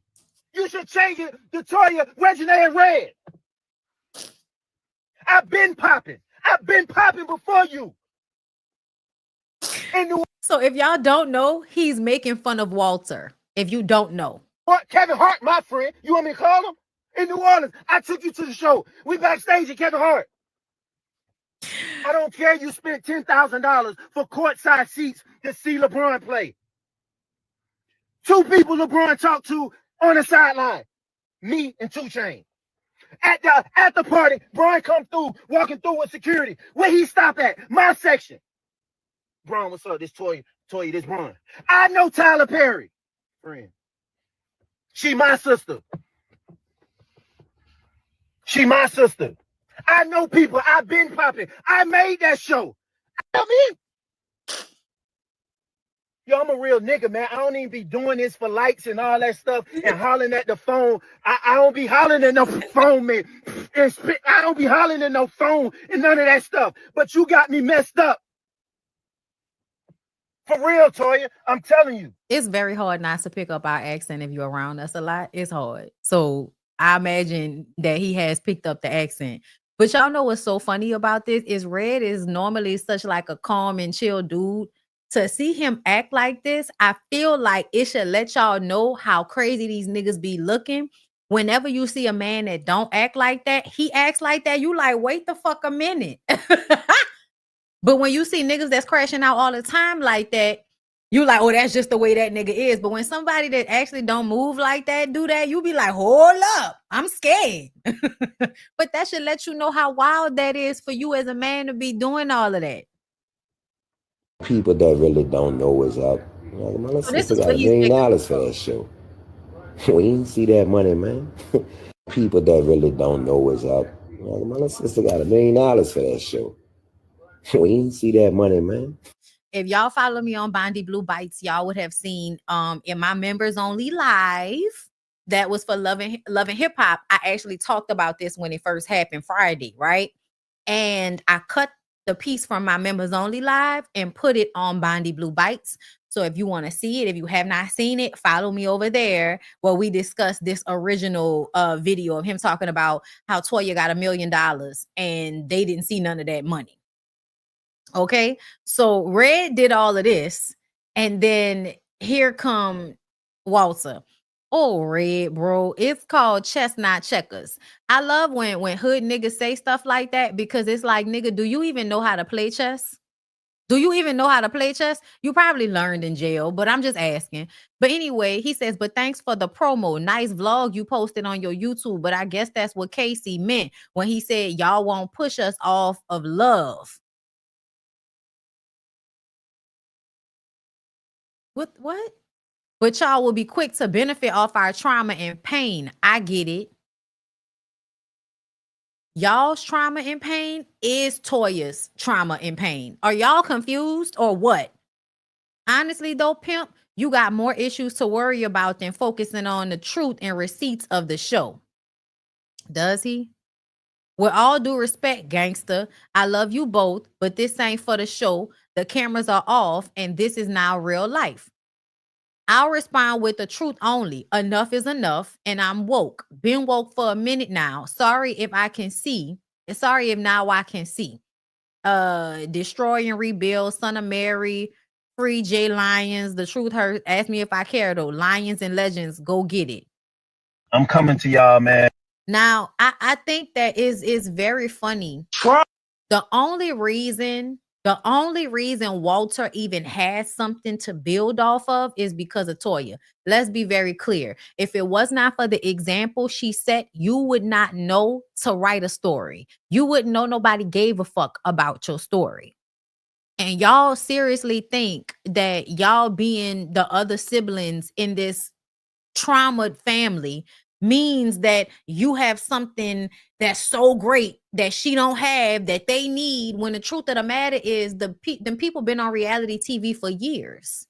When you were still in jail, Toya was on the show she had with Tiny. Her and Reginae were on the WeTV shows, the hip hop shows over there, and that's how they were able to get their own show here. That was not based off of y'all exactly. That was based off of the fact that people would come to see Toya and Reginae regardless. And I know some people don't like Reginae, but they like Toya. And we like to see family drama because a lot of us have family drama. But at the end of the day, I feel like Toya and Reginae would be fine whether they did the reality show or not. I think they would get money. I think Toya would still get opportunities. I think Reginae would still get movies, whether they did that reality show or not. You and Casey and Beatty are the only people that it seems as if y'all don't have this reality show or some type of connection to Toya. You don't have anything else going on. Now, I can hear Walter, you wrote you a book. He got a podcast now. But please understand that is all based off of Toya. It's all based off of Toya. Because if you was just another nigga from New Orleans that went to jail because you couldn't get your fucking mind right quick enough, and so your ass ended up in jail for 20 years, you would have got out and did what? What would you have got out and done if Toya was not your sister and was not still making this name for herself in the process of you being in jail for 20 years? So anyway, let's hear what he said after the fact. Traumatized for real. I'm talking about all Nita kids. And some of the kids, the majority of the kids ain't the problem. It's my parents. My parents the problem. I'm gonna be real with you. But if they trying to change, well, we gotta fall in line. And guess what? It start with me falling in line first. That means Toya next. And if you don't want to fucking fall in line, guess what the fuck gonna happen? You getting kicked out the fucking line. What you mean we all gotta fall in line? What the fuck does that mean? What does that mean? I'm confusion. You're gonna get kicked out the line. Ain't no more show. Ain't no more doing nothing for free. Ain't no more supporting you and telling our story and you only getting a bag for it, but yelling out all this motherfucking you doing this for us. Bitch, you're supposed to if I'm giving you my life. No, I'm not supposed to. I'm not supposed to. I don't have to do any of that. I don't have to do any of that. I don't have to do a reality show so that y'all can be seen. I don't need to do that. I've already put my work in. I don't have to continue to do this because I don't need it. Y'all need it. And I think that's the thing that they misunderstand. And it's because niggas lack humbleness. They lack humbleness, they lack patience, and it's entitlement. It is entitlement and it is audaciousness. And I feel like that goes across the board with men. Y'all may not want to hear it, but it's a male thing for y'all to feel like somebody owes you some shit. So I want to remind y'all about the way I tell y'all black men have been acting towards the black community like white people act. And this is one of them moments. You look like like y'all know how the crazy Trump supporters act now that they're being affected by their vote. And they get mad and feel like I'm supposed to have this. No, you're not. You're not supposed to have shit. That's what a lot of people don't understand. You're not supposed to have shit you don't work for. And if we was really being real, you don't even have to do most of the work that a nigga that was not connected to somebody like Toya has to do. You would have had to do a lot more for somebody to give a fuck about your podcast. For you would have had to do so much more for somebody to care, Walter, because nobody would care. Nobody would care, my nigga. I know y'all hate to hear that, but that's the truth of the matter. That's the truth of the matter. Dad, bro, let people live their life and stop thinking you can control it, man. And this is not about no Toya, because some of y'all love my sister and I love her. You can't love her more than me. That's my sister. Yes, they can. It doesn't matter that she's your sister. They can absolutely care for her. I think Danielle cares for her more than all of y'all. I think Danielle and Red seem to care about Toya more than any of her family does. But damn, know what you're saying, bruh. Stop trying to wreck people's lives just because they chose to be transparent and not scary like you to tell their story. Damn, bruh. I don't even know what you're talking about. Here's the thing. There is no way that you should have signed up for a reality show at your big fucking age. There's no way that you or your brother should have signed up for the second season of that show without signing some paperwork that y'all would be getting paid. That don't even make no sense. What Red was joking on was the fact that if she got $1 million, he ain't even seen it. She did not get $1 million from doing no WeTV show, y'all. I'm sorry. I don't care what nobody talking about. She might have got a few 100,000, but nobody's getting $1 million for one season of a WeTV reality show. And that's just based on what I know about how these reality shows actually work and how much people actually get paid to tape on them and do them. And that would not even make sense, especially to where WeTV and Black, whatever the fuck it is on a streaming service on Amazon Prime, like that is not in the sector that would be getting paid $1 million for that show. That's not in that sector. I'm so sorry. Okay. So I know automatically not to believe what you're saying because WeTV don't look like they paying like that. If they didn't get paid, why did Beatty come back? That's a great question. Right. I could see 250. Right. You could see a couple 100,000 being paid to her, especially after 2 seasons.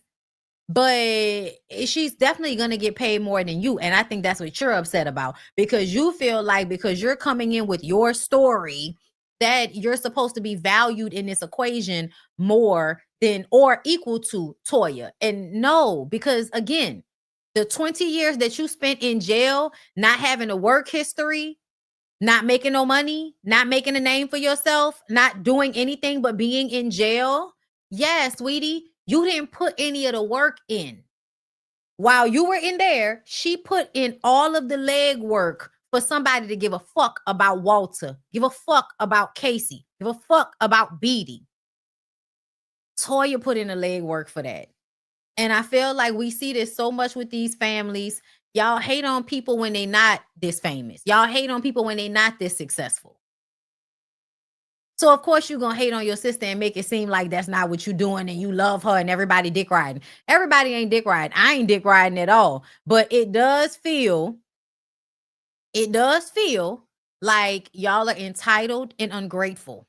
That's what it seems like to me. It seems like you only been out of jail for 5 fucking minutes and expect somebody to be giving you the world because of your story.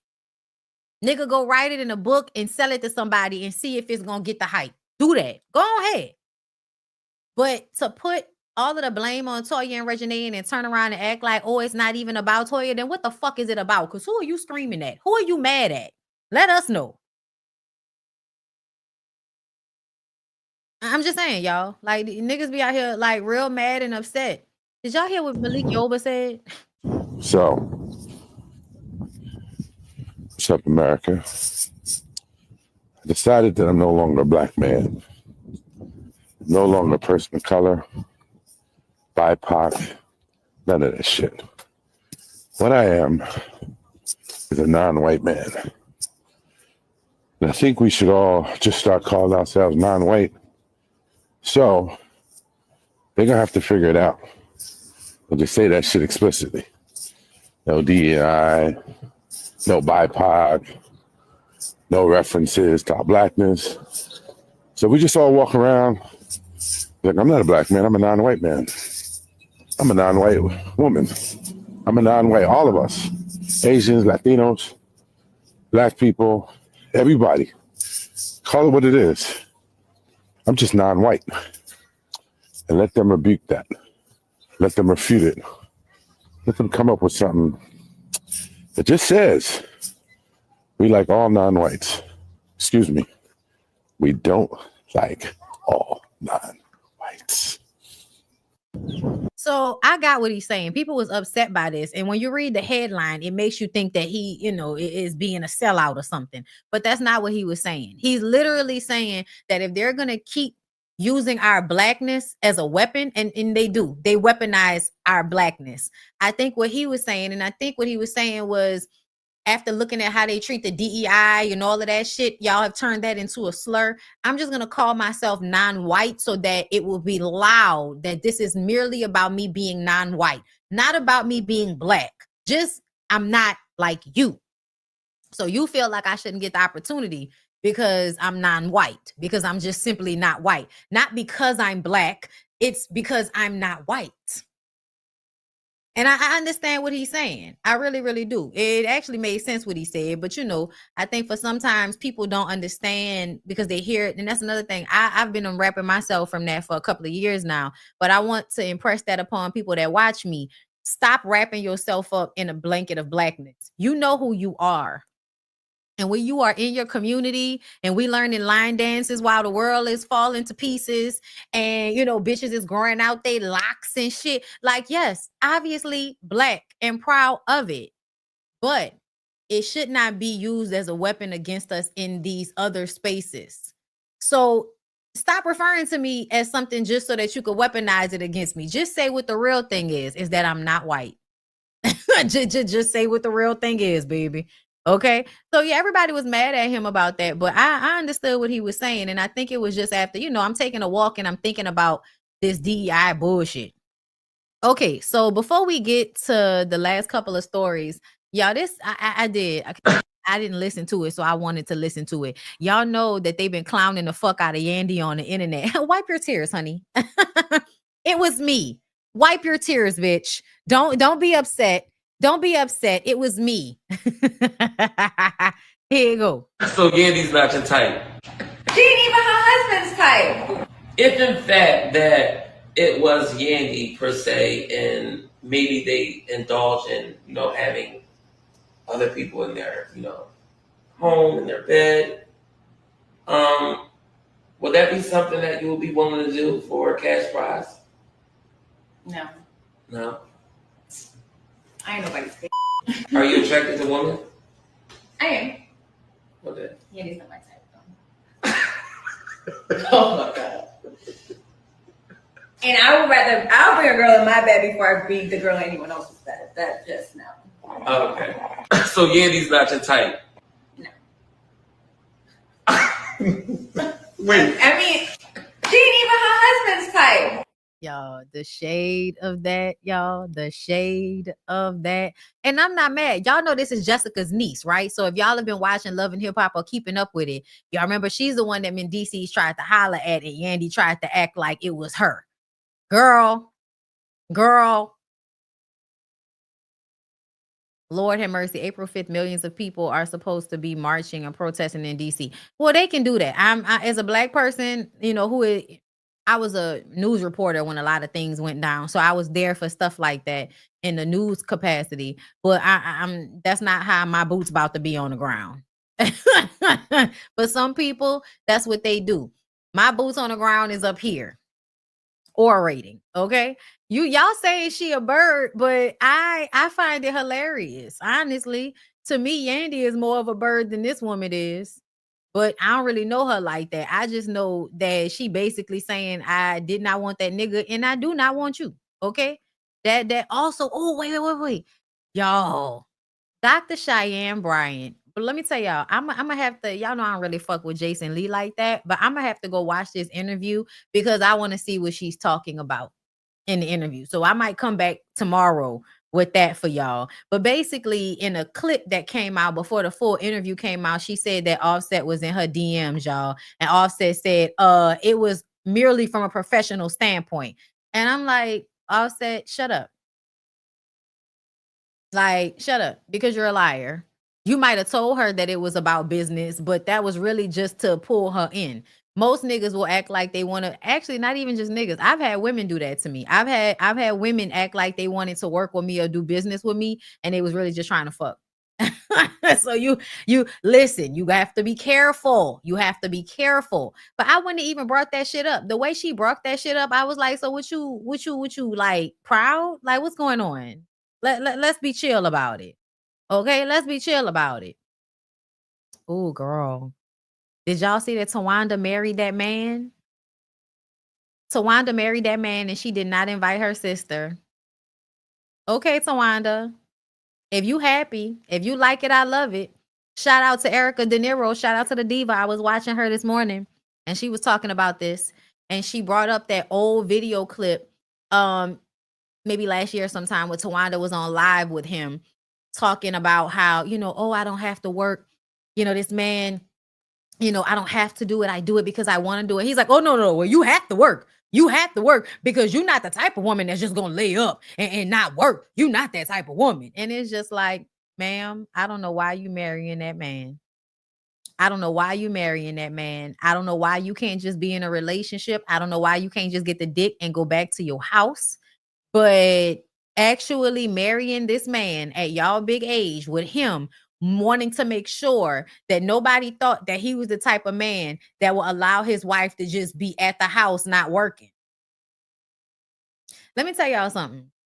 I work from home, but I am also somebody's wife who works out in the world. So most of the stuff that happens in his house is up to me when it comes to buying, cleaning, orchestrating, whatever the fuck. Okay. It just falls on me sometimes. He go to the store too. Okay. I was in this bitch knocked out Sunday and that nigga went to the store and then came back with shit. I was just like, oh, I'm glad you went to the store because I didn't.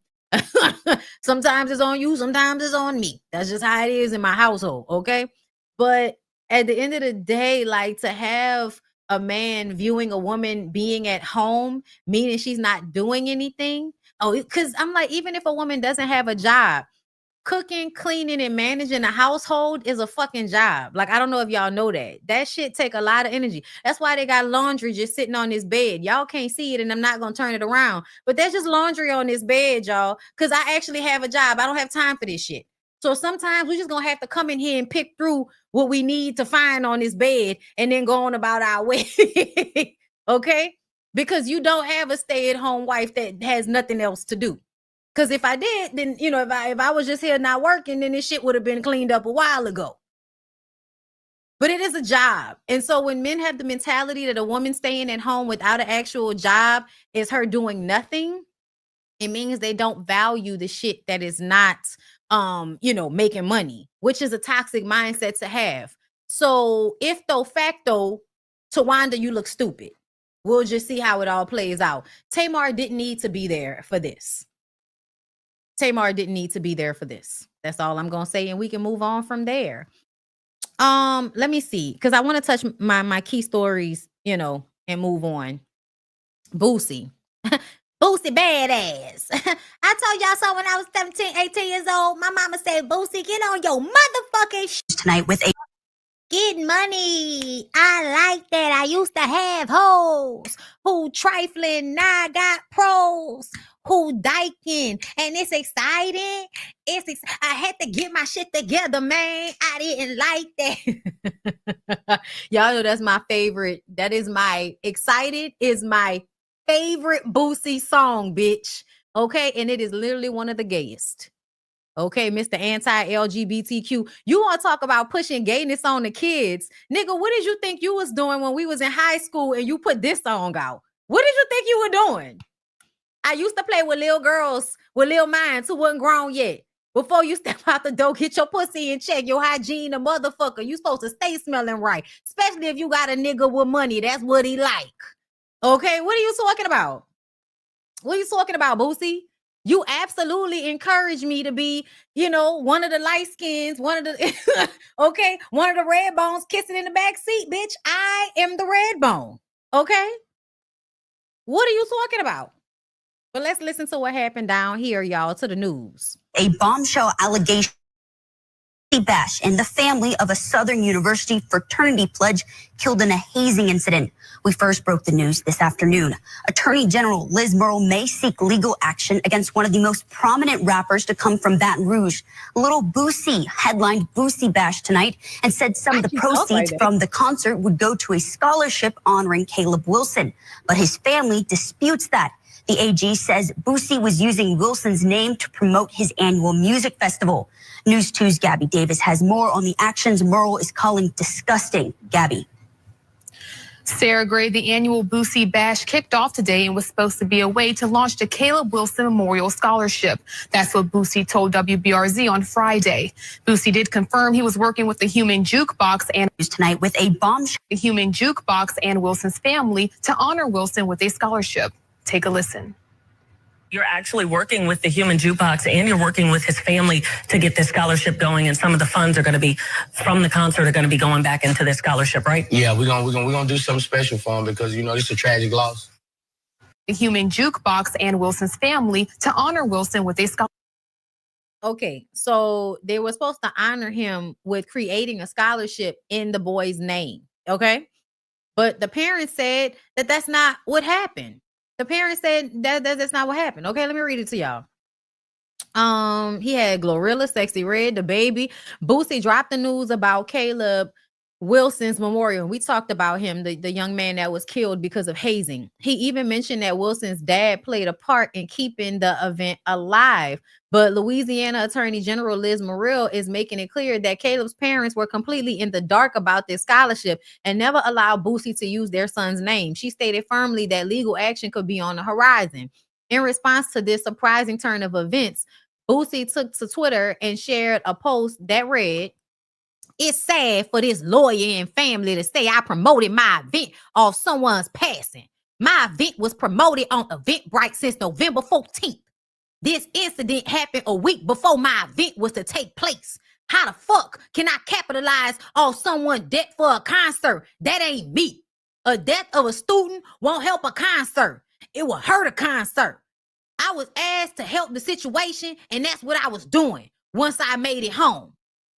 But for y'all to say that y'all are taking legal action against someone who's trying to help y'all is a slap in my face and completely wrong.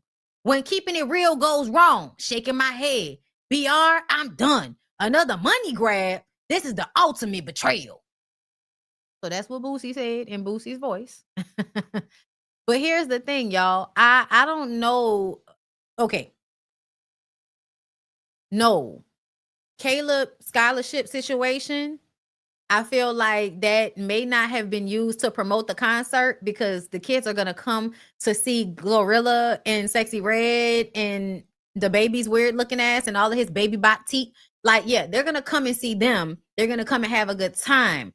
But I don't know if the family was actually involved, but the attorney said that the family was not involved. So what that sounds like is if y'all were going to put a scholarship in that boy's name, that meant y'all was using his name because it was the recent news story. People are going to give y'all a whole bunch of money to go towards this scholarship. And then y'all are supposed to give the scholarship to somebody else. But here's the thing. How much money did you get? And are you using these people's name? Because let's be very clear. This is not helping the family. This is not helping the family. If you were doing like a thing where, oh, we're going to give the family a portion of this money to help them out too, or whatever they have going on, because, you know, everybody struggles. So this happened to them. It was terrible. We want to give them a little money to help them out, maybe ease their burden a little bit. That's not what you said. You said you was trying to get this money to give a scholarship to somebody else by using this boy's name. So to me, the way I know how scholarships and not scholarships, but the way people scam using foundations and all of this shit. You just get a whole bunch of money and you say it's gonna go towards something, but you pocket most of the money and only give a portion to what you said it was gonna go to. That's usually how that goes. So if y'all did not talk to them people, if you did not get their okay, then you were basically using their son's death as a way to line your pockets. Because I pretty much can guess that whatever y'all was giving to the scholarship, y'all was gonna pocket some of that money. Y'all was gonna pocket some of that money. So for me, I'm looking at the situation as somebody that actually can understand what the fuck be going on. And yes, it's given it's a grift. It is given that this is some bullshit. I don't know who asked Boosie to do this, but Boosie is a grown-ass man. You should have had a conversation with them people yourself. And we can tell that you didn't. And then you got on the news and talked about it as if this was a conversation you didn't already had with them people. So yeah, I'm not trusting nothing that Boosie is saying. You know, our community loves to uplift Boosie. There are so many y'all can't make me hate Boosie bitches in the comments. And I have just resigned to feel like, well, I'm gonna leave y'all down there. I'm gonna leave y'all down there where y'all at. Okay, it's all about perspective. And from my perspective, I'm gonna leave y'all down there. Okay, this is very fucked up to me. All right, because I feel like you shouldn't be using their son's name without their consent. Especially when it just happened. Like it just happened a couple of weeks ago. Oh Lord. Child, pray for the people. Pray for the people. Child, something Boosie wouldn't have liked. I feel like I'm gonna talk about this, and when I do the MF and advice, this is a story I'm saving for that. But let's get to Nelly. Y'all, Nelly said that he went ahead and married Ashanti because he did not want her to be a baby mama. And I just kind of feel like that's the only reason you married her, because you didn't want her to be a baby mama. Where the hell is the clip? I probably passed it up. But I mean, I don't feel like they should have got married if that's the case. If you only married her because you didn't want her to be a baby mama, which is based on some imaginary negative meaning put behind, you know, the name of a woman, you know, the child's mother, child, whatever the fuck. Oh, wait, hold up. Hey. He actually said something. My bad, y'all. Before we go to Nelly. People fucking with me in Louisiana. That's why I moved from now on up, bro. It might be the last of Boosie, baby. That might be the last, bro. I'm thinking of taking Boosie Badazz on the road, bro. Look for some venues this morning. You should. And I'm gonna tell y'all something. When they say the people down here don't fuck with him, it's because we know him. They say the people in Baton Rouge don't fuck with you, it's because they know you. That's why. Spend me about $300,000 on the tour right quick. I'm gonna take this shit on the road, man. They ain't gonna let me be great, bro. Man, I did this shit out of love, bro. My business partner came to me. Oh, so his business partner. See, man, you know that kid just died, man. You want to do something for that kid, man, and his family. Kid just died at sudden. I'm like, of course I'll do something for him. We'll give him a 20, man. You know what I'm saying? Do a $10,000 scholarship and give him another 10 to his family when we get there.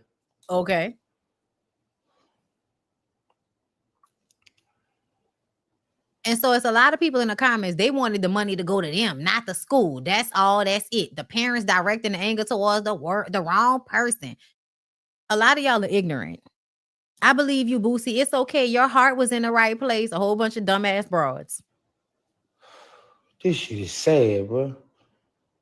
You know, like, all the revenue I bring to this city, all the stuff, and they just always trying to take me down, bro. Like,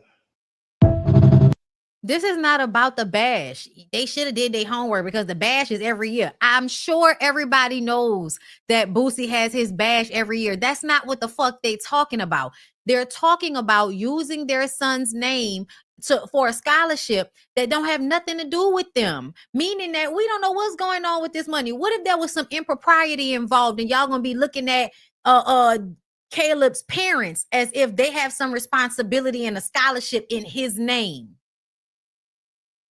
And look how, to me, I don't hear nowhere where he said he talked to the parents, y'all. I don't hear nowhere where he said he talked to the parents. He like, oh, I'm gonna give them 10, whatever we make for the scholarship, then we could give them the, the same amount.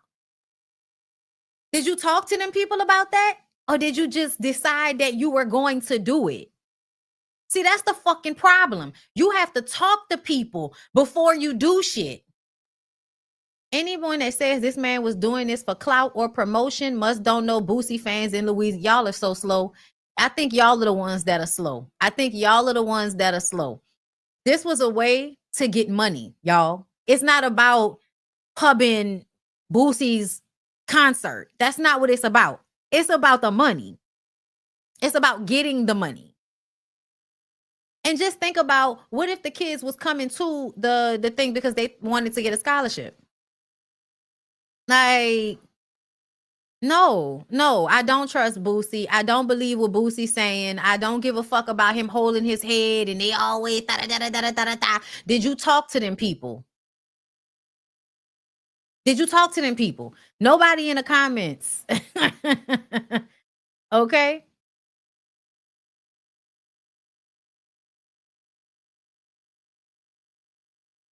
I don't know who these women are. I don't know who these weird ass women are. I heard this on the radio this morning and I think I fussed for at least 10 minutes. Now, y'all, Boosie ain't doing no BS like using somebody's deceased son for his name and likeness. I think a lot of y'all are misunderstanding how much money people get when it comes to situations, charity, because it's charity, right?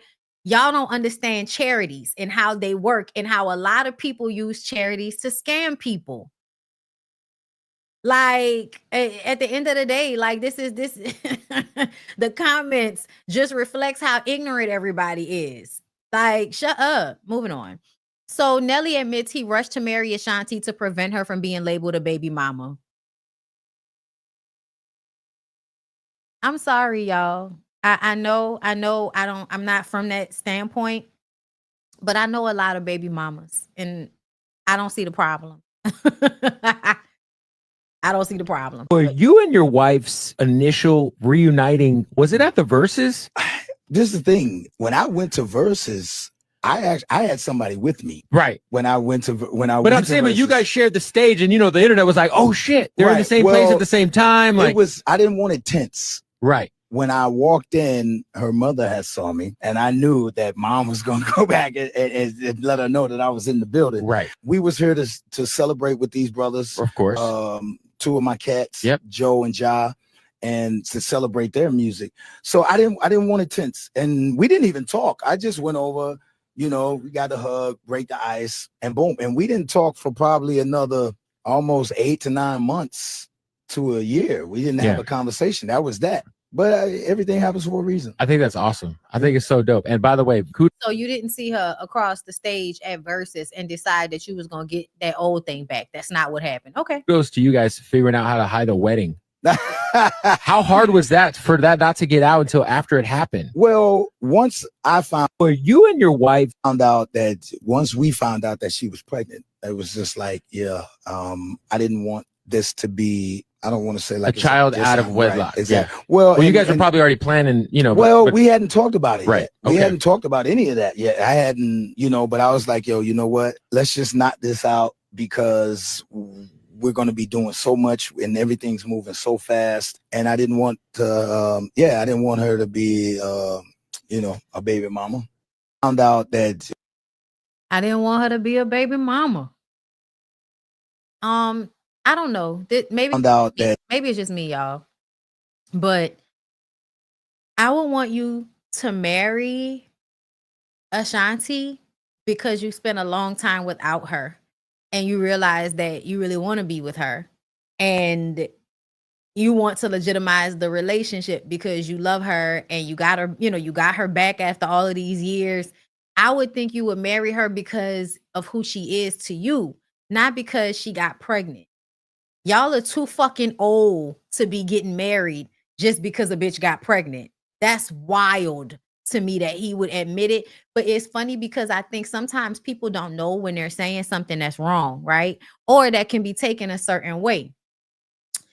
You think that, oh, that shows I cared about her because I didn't want her to be a baby mama. But what it sounds like to me is that if she had not gotten pregnant, you would not have married her. That's what that sounds like to me. Like, is it just me?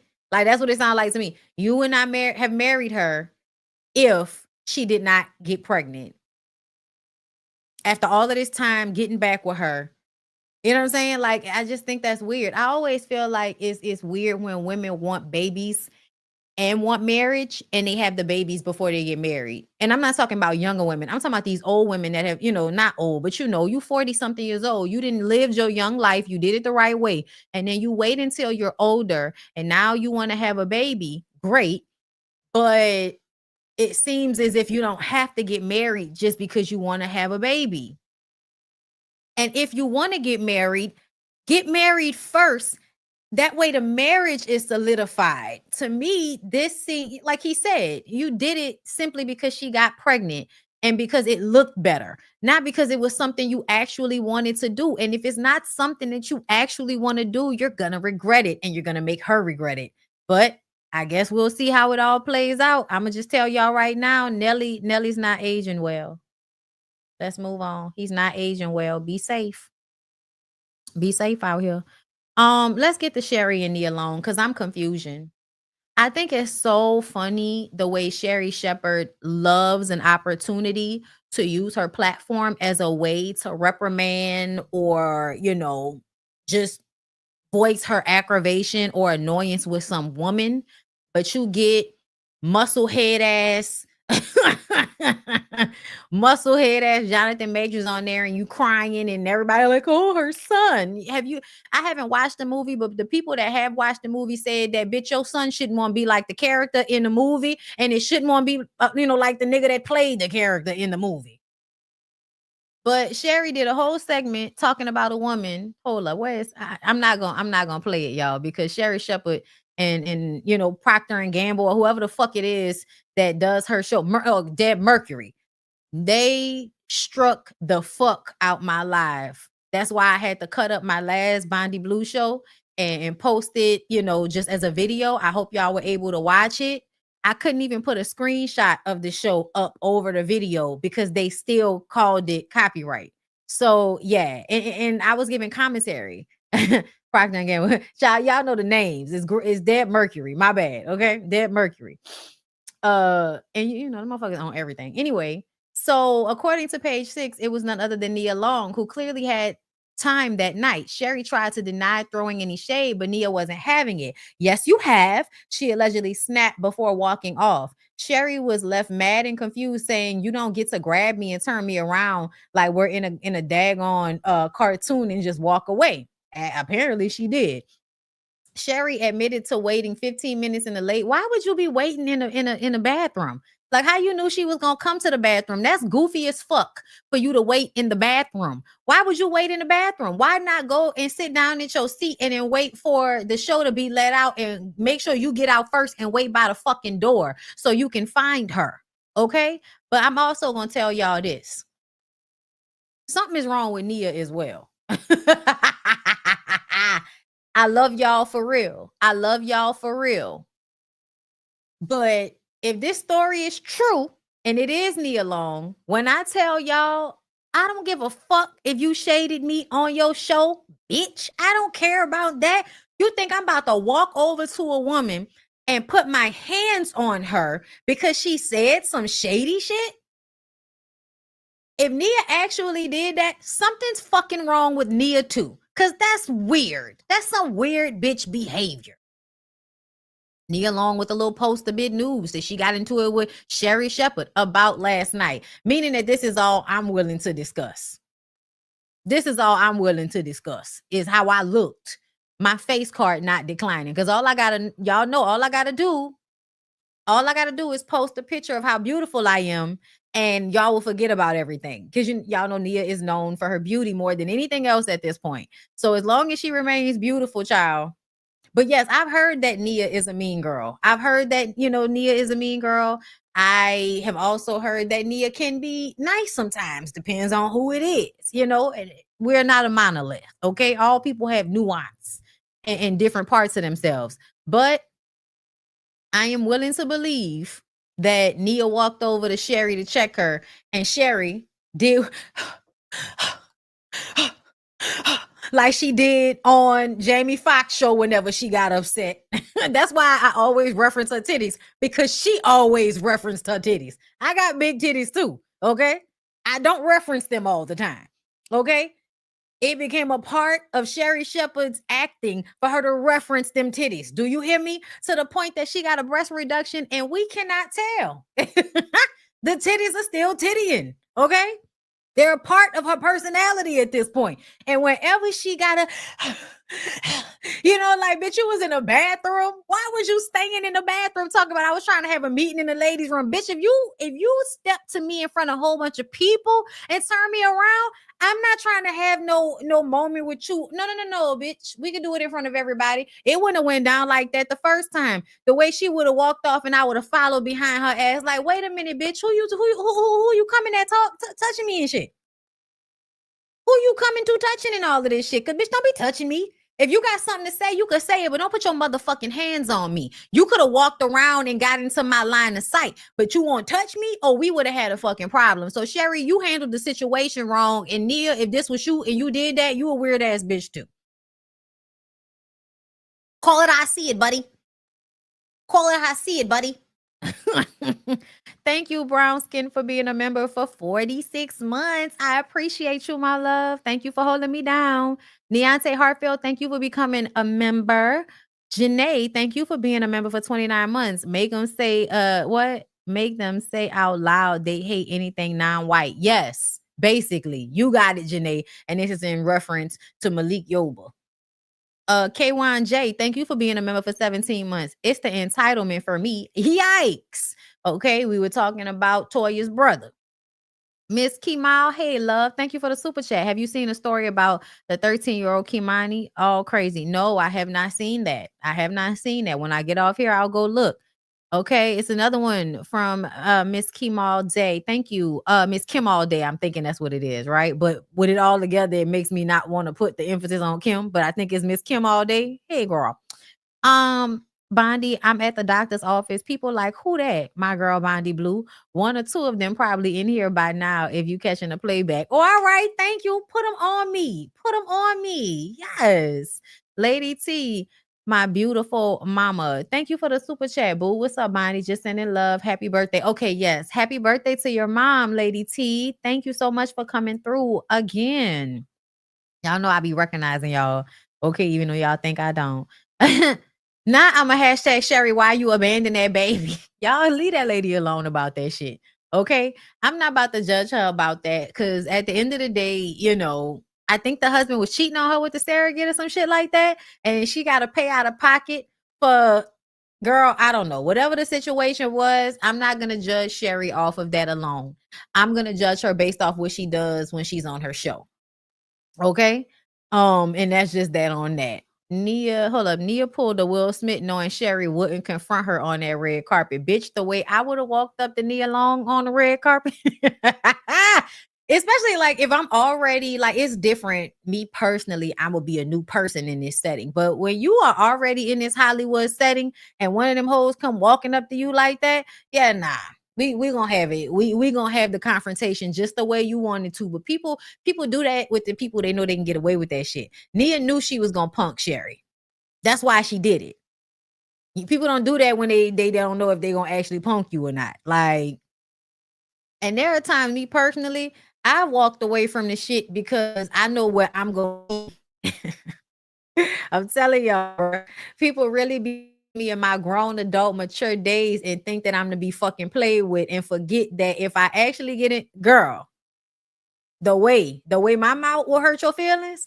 Yeah, we ain't even got to do nothing physical. I would have wore Nia's ass the fuck down. I don't give a fuck how pretty you are, bitch. Like, I would have wore her ass the fuck out. Like, it wouldn't even matter. It wouldn't even matter. None of that shit y'all like about her. I would have wore her ass out. Like, bitch, shouldn't you be somewhere still mad that you got cheated on by that cheating ass nigga? Girl, okay? Listen, just be chill, man. Be calm. If you got an issue with me, text me or something, bitch. DM me. Don't be walking up to me like you want to get smacked. Because if you would have put your hands on me like that, it would have took a lot for my automatic response wouldn't be to smack the shit out of you. Like, I'm just saying. She probably sized her up, even though they're both 5'1". Yes. Also, like, Nia, really? Like, to me, I feel like I told y'all a while back that something is not right about Nia, and I said it because I felt like Nia holds on to shit. So the man you was with was an obvious hoe. You got cheated on. It was public. Black people rally around you because he cheated on you with a white woman. And then you turn around a year later and you're online letting us know that you still mad at the white woman for, fucking, your fiance that you was with for 11 years or whatever the fuck. And I said, girl, you need a loan.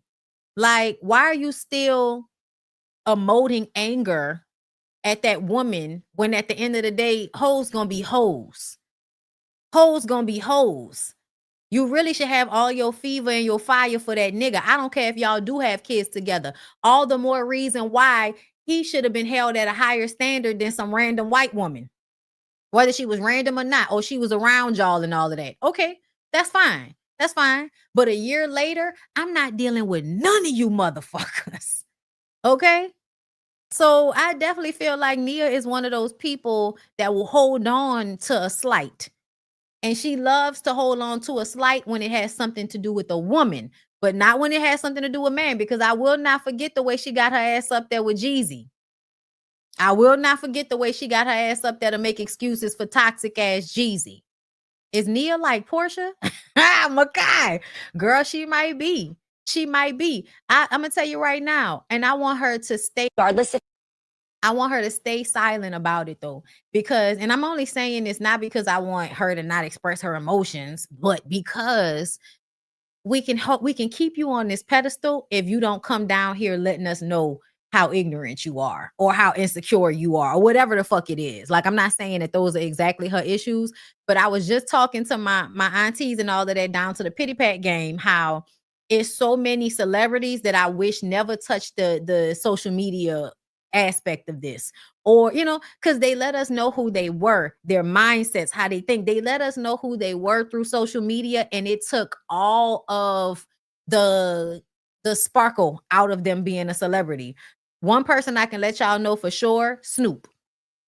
When I tell y'all I love me some Snoop Dogg, went up for Snoop Dogg, but Snoop has done so much over the years of social media that have let me know you just another grimy nigga like the rest of them. You're not fucking special, and you would think these niggas are special because they live through everybody else dying. They stay successful regardless to the fact that everybody else was dying out and all of that type of shit. But you also was fucking with that little girl who looked like a white little boy with a wig on. You also have repeatedly cheated on your wife. You have also, I feel like, done and said shit that gave your daughter self-esteem issues. Like, the mystique is gone. Nia still has a level of her mystique, and I want her to keep it. Meaning that if this did happen, Nia, keep doing shit like that and just posting how pretty you look. Please don't come down here to the internet and take the mystique away from us and let us know. Okay? Don't do it. All right? Maya Rudolph, Minnie Riperton's daughter from SNL, is the real mean girl. She's a piece of work, ordering food and drinks that are being comped for her being a special guest. Oh, all right. Shit, I missed that. I don't know when that happened, but I like Maya Rudolph, you know, for the role she play. I know she do like a kind of, she has a garage band where they do not a garage band, but a cover band. But I don't know her like that, and she not on social media like that. So I don't give a fuck about how mean she may be because it's not on social media. And that's the whole point. That's the whole point. Stop letting people know who y'all really are on the internet if you are actually famous in a legitimate if you're legitimately famous, meaning that you're an actor, actress, rapper, you have real success. Stop coming down to the internet and wanting us to know who you are, because then we understand why we shouldn't really give a fuck no more. Okay? Yes, Lorenz Tate, Morris Chestnut, those are people that know how to handle this. You get online, you show what you got going on, you show some cute little shit, and you get the fuck off. Okay? Now let's see what Jeannie Maya talking about. If I do end up with somebody or not, yeah, I'm so happy that I have me. One of the other things is, you know, being a single mom, because you hold your child's heart in your hands, is dating again. Girl, the streets scare me. I don't want. Can we just bring back spending time by yourself, journaling? Yes, sitting you can at do home that. in your grandma panties and just not caring that you nobody can do gets to tell all you of what to that. do. Like, I love right now. Yes. Honestly, I think my whole life we've kind of, as women, have been prepared to like, how are you gonna talk to your new boyfriend? How are you gonna get that first kiss? Right. Who are you gonna marry? Who are you gonna date when you get divorced? How are you gonna get back out in these streets? I don't wanna be in the streets. I don't want the streets don't want me. I wanna be by myself. Okay. I am paid for fully. Right. I am under warranty. I can eat my own French fries at that table. I don't have to share with anybody. I can go to bed when I want to. I can sit there and scroll aimlessly as long as I need. That's true. And I love that, like, right now, I feel like my 20s and 30s were really spent doing all the research, figuring out life, trying to figure out what you want and who you are. But then my 40s and 50s, now I know exactly what not to do. And I know exactly what I needed to do. Yes. And right now I get to apply everything that I need. And that is all right. And that's why you just need to be by yourself for a while to enjoy you. Yes. To enjoy everything that you do and enjoy and become Monica. all of me, because whoever it is, if there is somebody, is gonna really love what that woman's like. The full person. She is a piece of work, and she is coming for you, you know? That's it. And so that right there, regardless if I do end up with somebody or not, I'm so happy that I have me. Well, I love that. Get to know you, enjoy you. Yeah. But sometimes, Jeannie, a little tingle happens there. The little tingle happens. I know about the tingle, yes. And so you can try to do a lot of things by yourself. Journaling ain't gonna get rid of the tingle. Yeah, but a good ass vibrator will. Check down below in my description box. Okay. In my description box, check down below, girl. Shop SEDURE, because you can get you a little something that'll help with your tingle. Child, let me tell you something. Okay. A vibrator will fix your tingle. A dildo that you can stick onto a shower wall will handle your tingle. Okay. And don't let me be honest and tell y'all that sometimes I don't want to have sex. Like, I don't want to have sex with my husband. I don't feel like it right now. Okay. But I could lay here with this vibrator on top of me for a good 20, 30 minutes and then fall asleep. Okay. And there are other times I'm ready for the bang. Let's go. You know what I'm saying? Like, it just depends on how I'm feeling. Right. So I personally feel like I understand what Jeannie is talking about. And I feel like there are women like Sherri that are always moving from a space of, oh yeah, all that on your stuff, all your own stuff. That's great. But we need another person. And I like that Jeannie said after this, well, I can have friends, because a lot of y'all don't understand. I don't have to have an owner in order to have somebody to come drop dick off. Before I got married and I was a single woman, I had people I could depend on for dick or vagina. Depends on who I was fucking with at the time. Okay. It wasn't a lot of quality coochie around for me. So, you know, the quality penis that I had, that was my old faithful. Okay. You come by, you drop dick off, you can stay overnight, but your ass is leaving in the morning. Okay. If it's the weekend, you might stay for, Saturday, Sunday, Monday, go home. Okay. Listen, yes, women can have rosters. Women can have people that they call for the sex and then go home. Go home. I don't know why that's so hard for some of y'all. And there are women in the comments. Look, shout out to Erica De Niro. Sherri is so weak to me. I can't stand a male-centered, desperate mammy, child. That's what they call her. Girl, we've been doing self-care since COVID. We want our happily ever after. You're not going to get a happily ever after because there is no such thing. And I want y'all to understand that. There is no happily ever after. Even when you get married, then you're just in another set of lessons and trials and tribulations and great times and good times and peace and war. Like, it's not ever a fairy tale. It's not ever a fucking fairy tale. And to me, what that tells me is you're not enjoying your life enough without another person because you're censoring somebody else.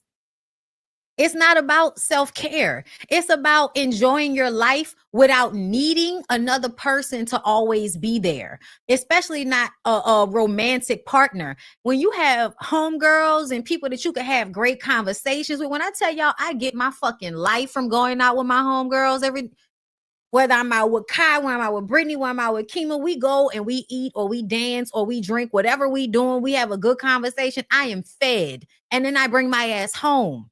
Okay. And yes, I know I have a husband, so I'm, I'm different in this aspect, but I still don't get all of my nourishment just from him.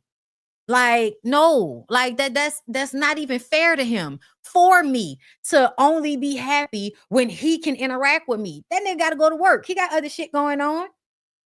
I have to be happy and fulfilled on my own. I have to have my friendships that feed me. I have to have my activities, the books I read, the art that I create, like the long walks I want to take, the workout that I want to do to make my body look good. Like, be so fucking for real with yourself. You have got to start valuing other relationships so that you could get something out of those other relationships so that you don't always feel like I need to have a romantic partner. I need to have a man. I need to have somebody that wants to be with me 24/7 all day long, every night, every day. Girl. Like, no. In real life, when people work real jobs, me and my nigga, like, we, for the most part, we got 2 good days. 2 good days. I have to fill up my days with other shit. Okay. So yeah, I'm gonna be getting him effing advice today. I might. I'll send out the link. I think I might take today off from working out because I'm sore as fuck from yesterday. And I'll just do something Friday and Saturday. So I might definitely come to y'all with that. But yeah, y'all, I feel like as women, I need y'all to understand. Oh, I still believe, bitch, you can believe in love and all of that. Absolutely. But start to be more balanced in your approach to it. Yes, you can have a man, have friends, have times that you spend with your friends, have family members that you like to spend time with, because one person should not have to fill all of your fucking needs all the time. It is what it is. Okay?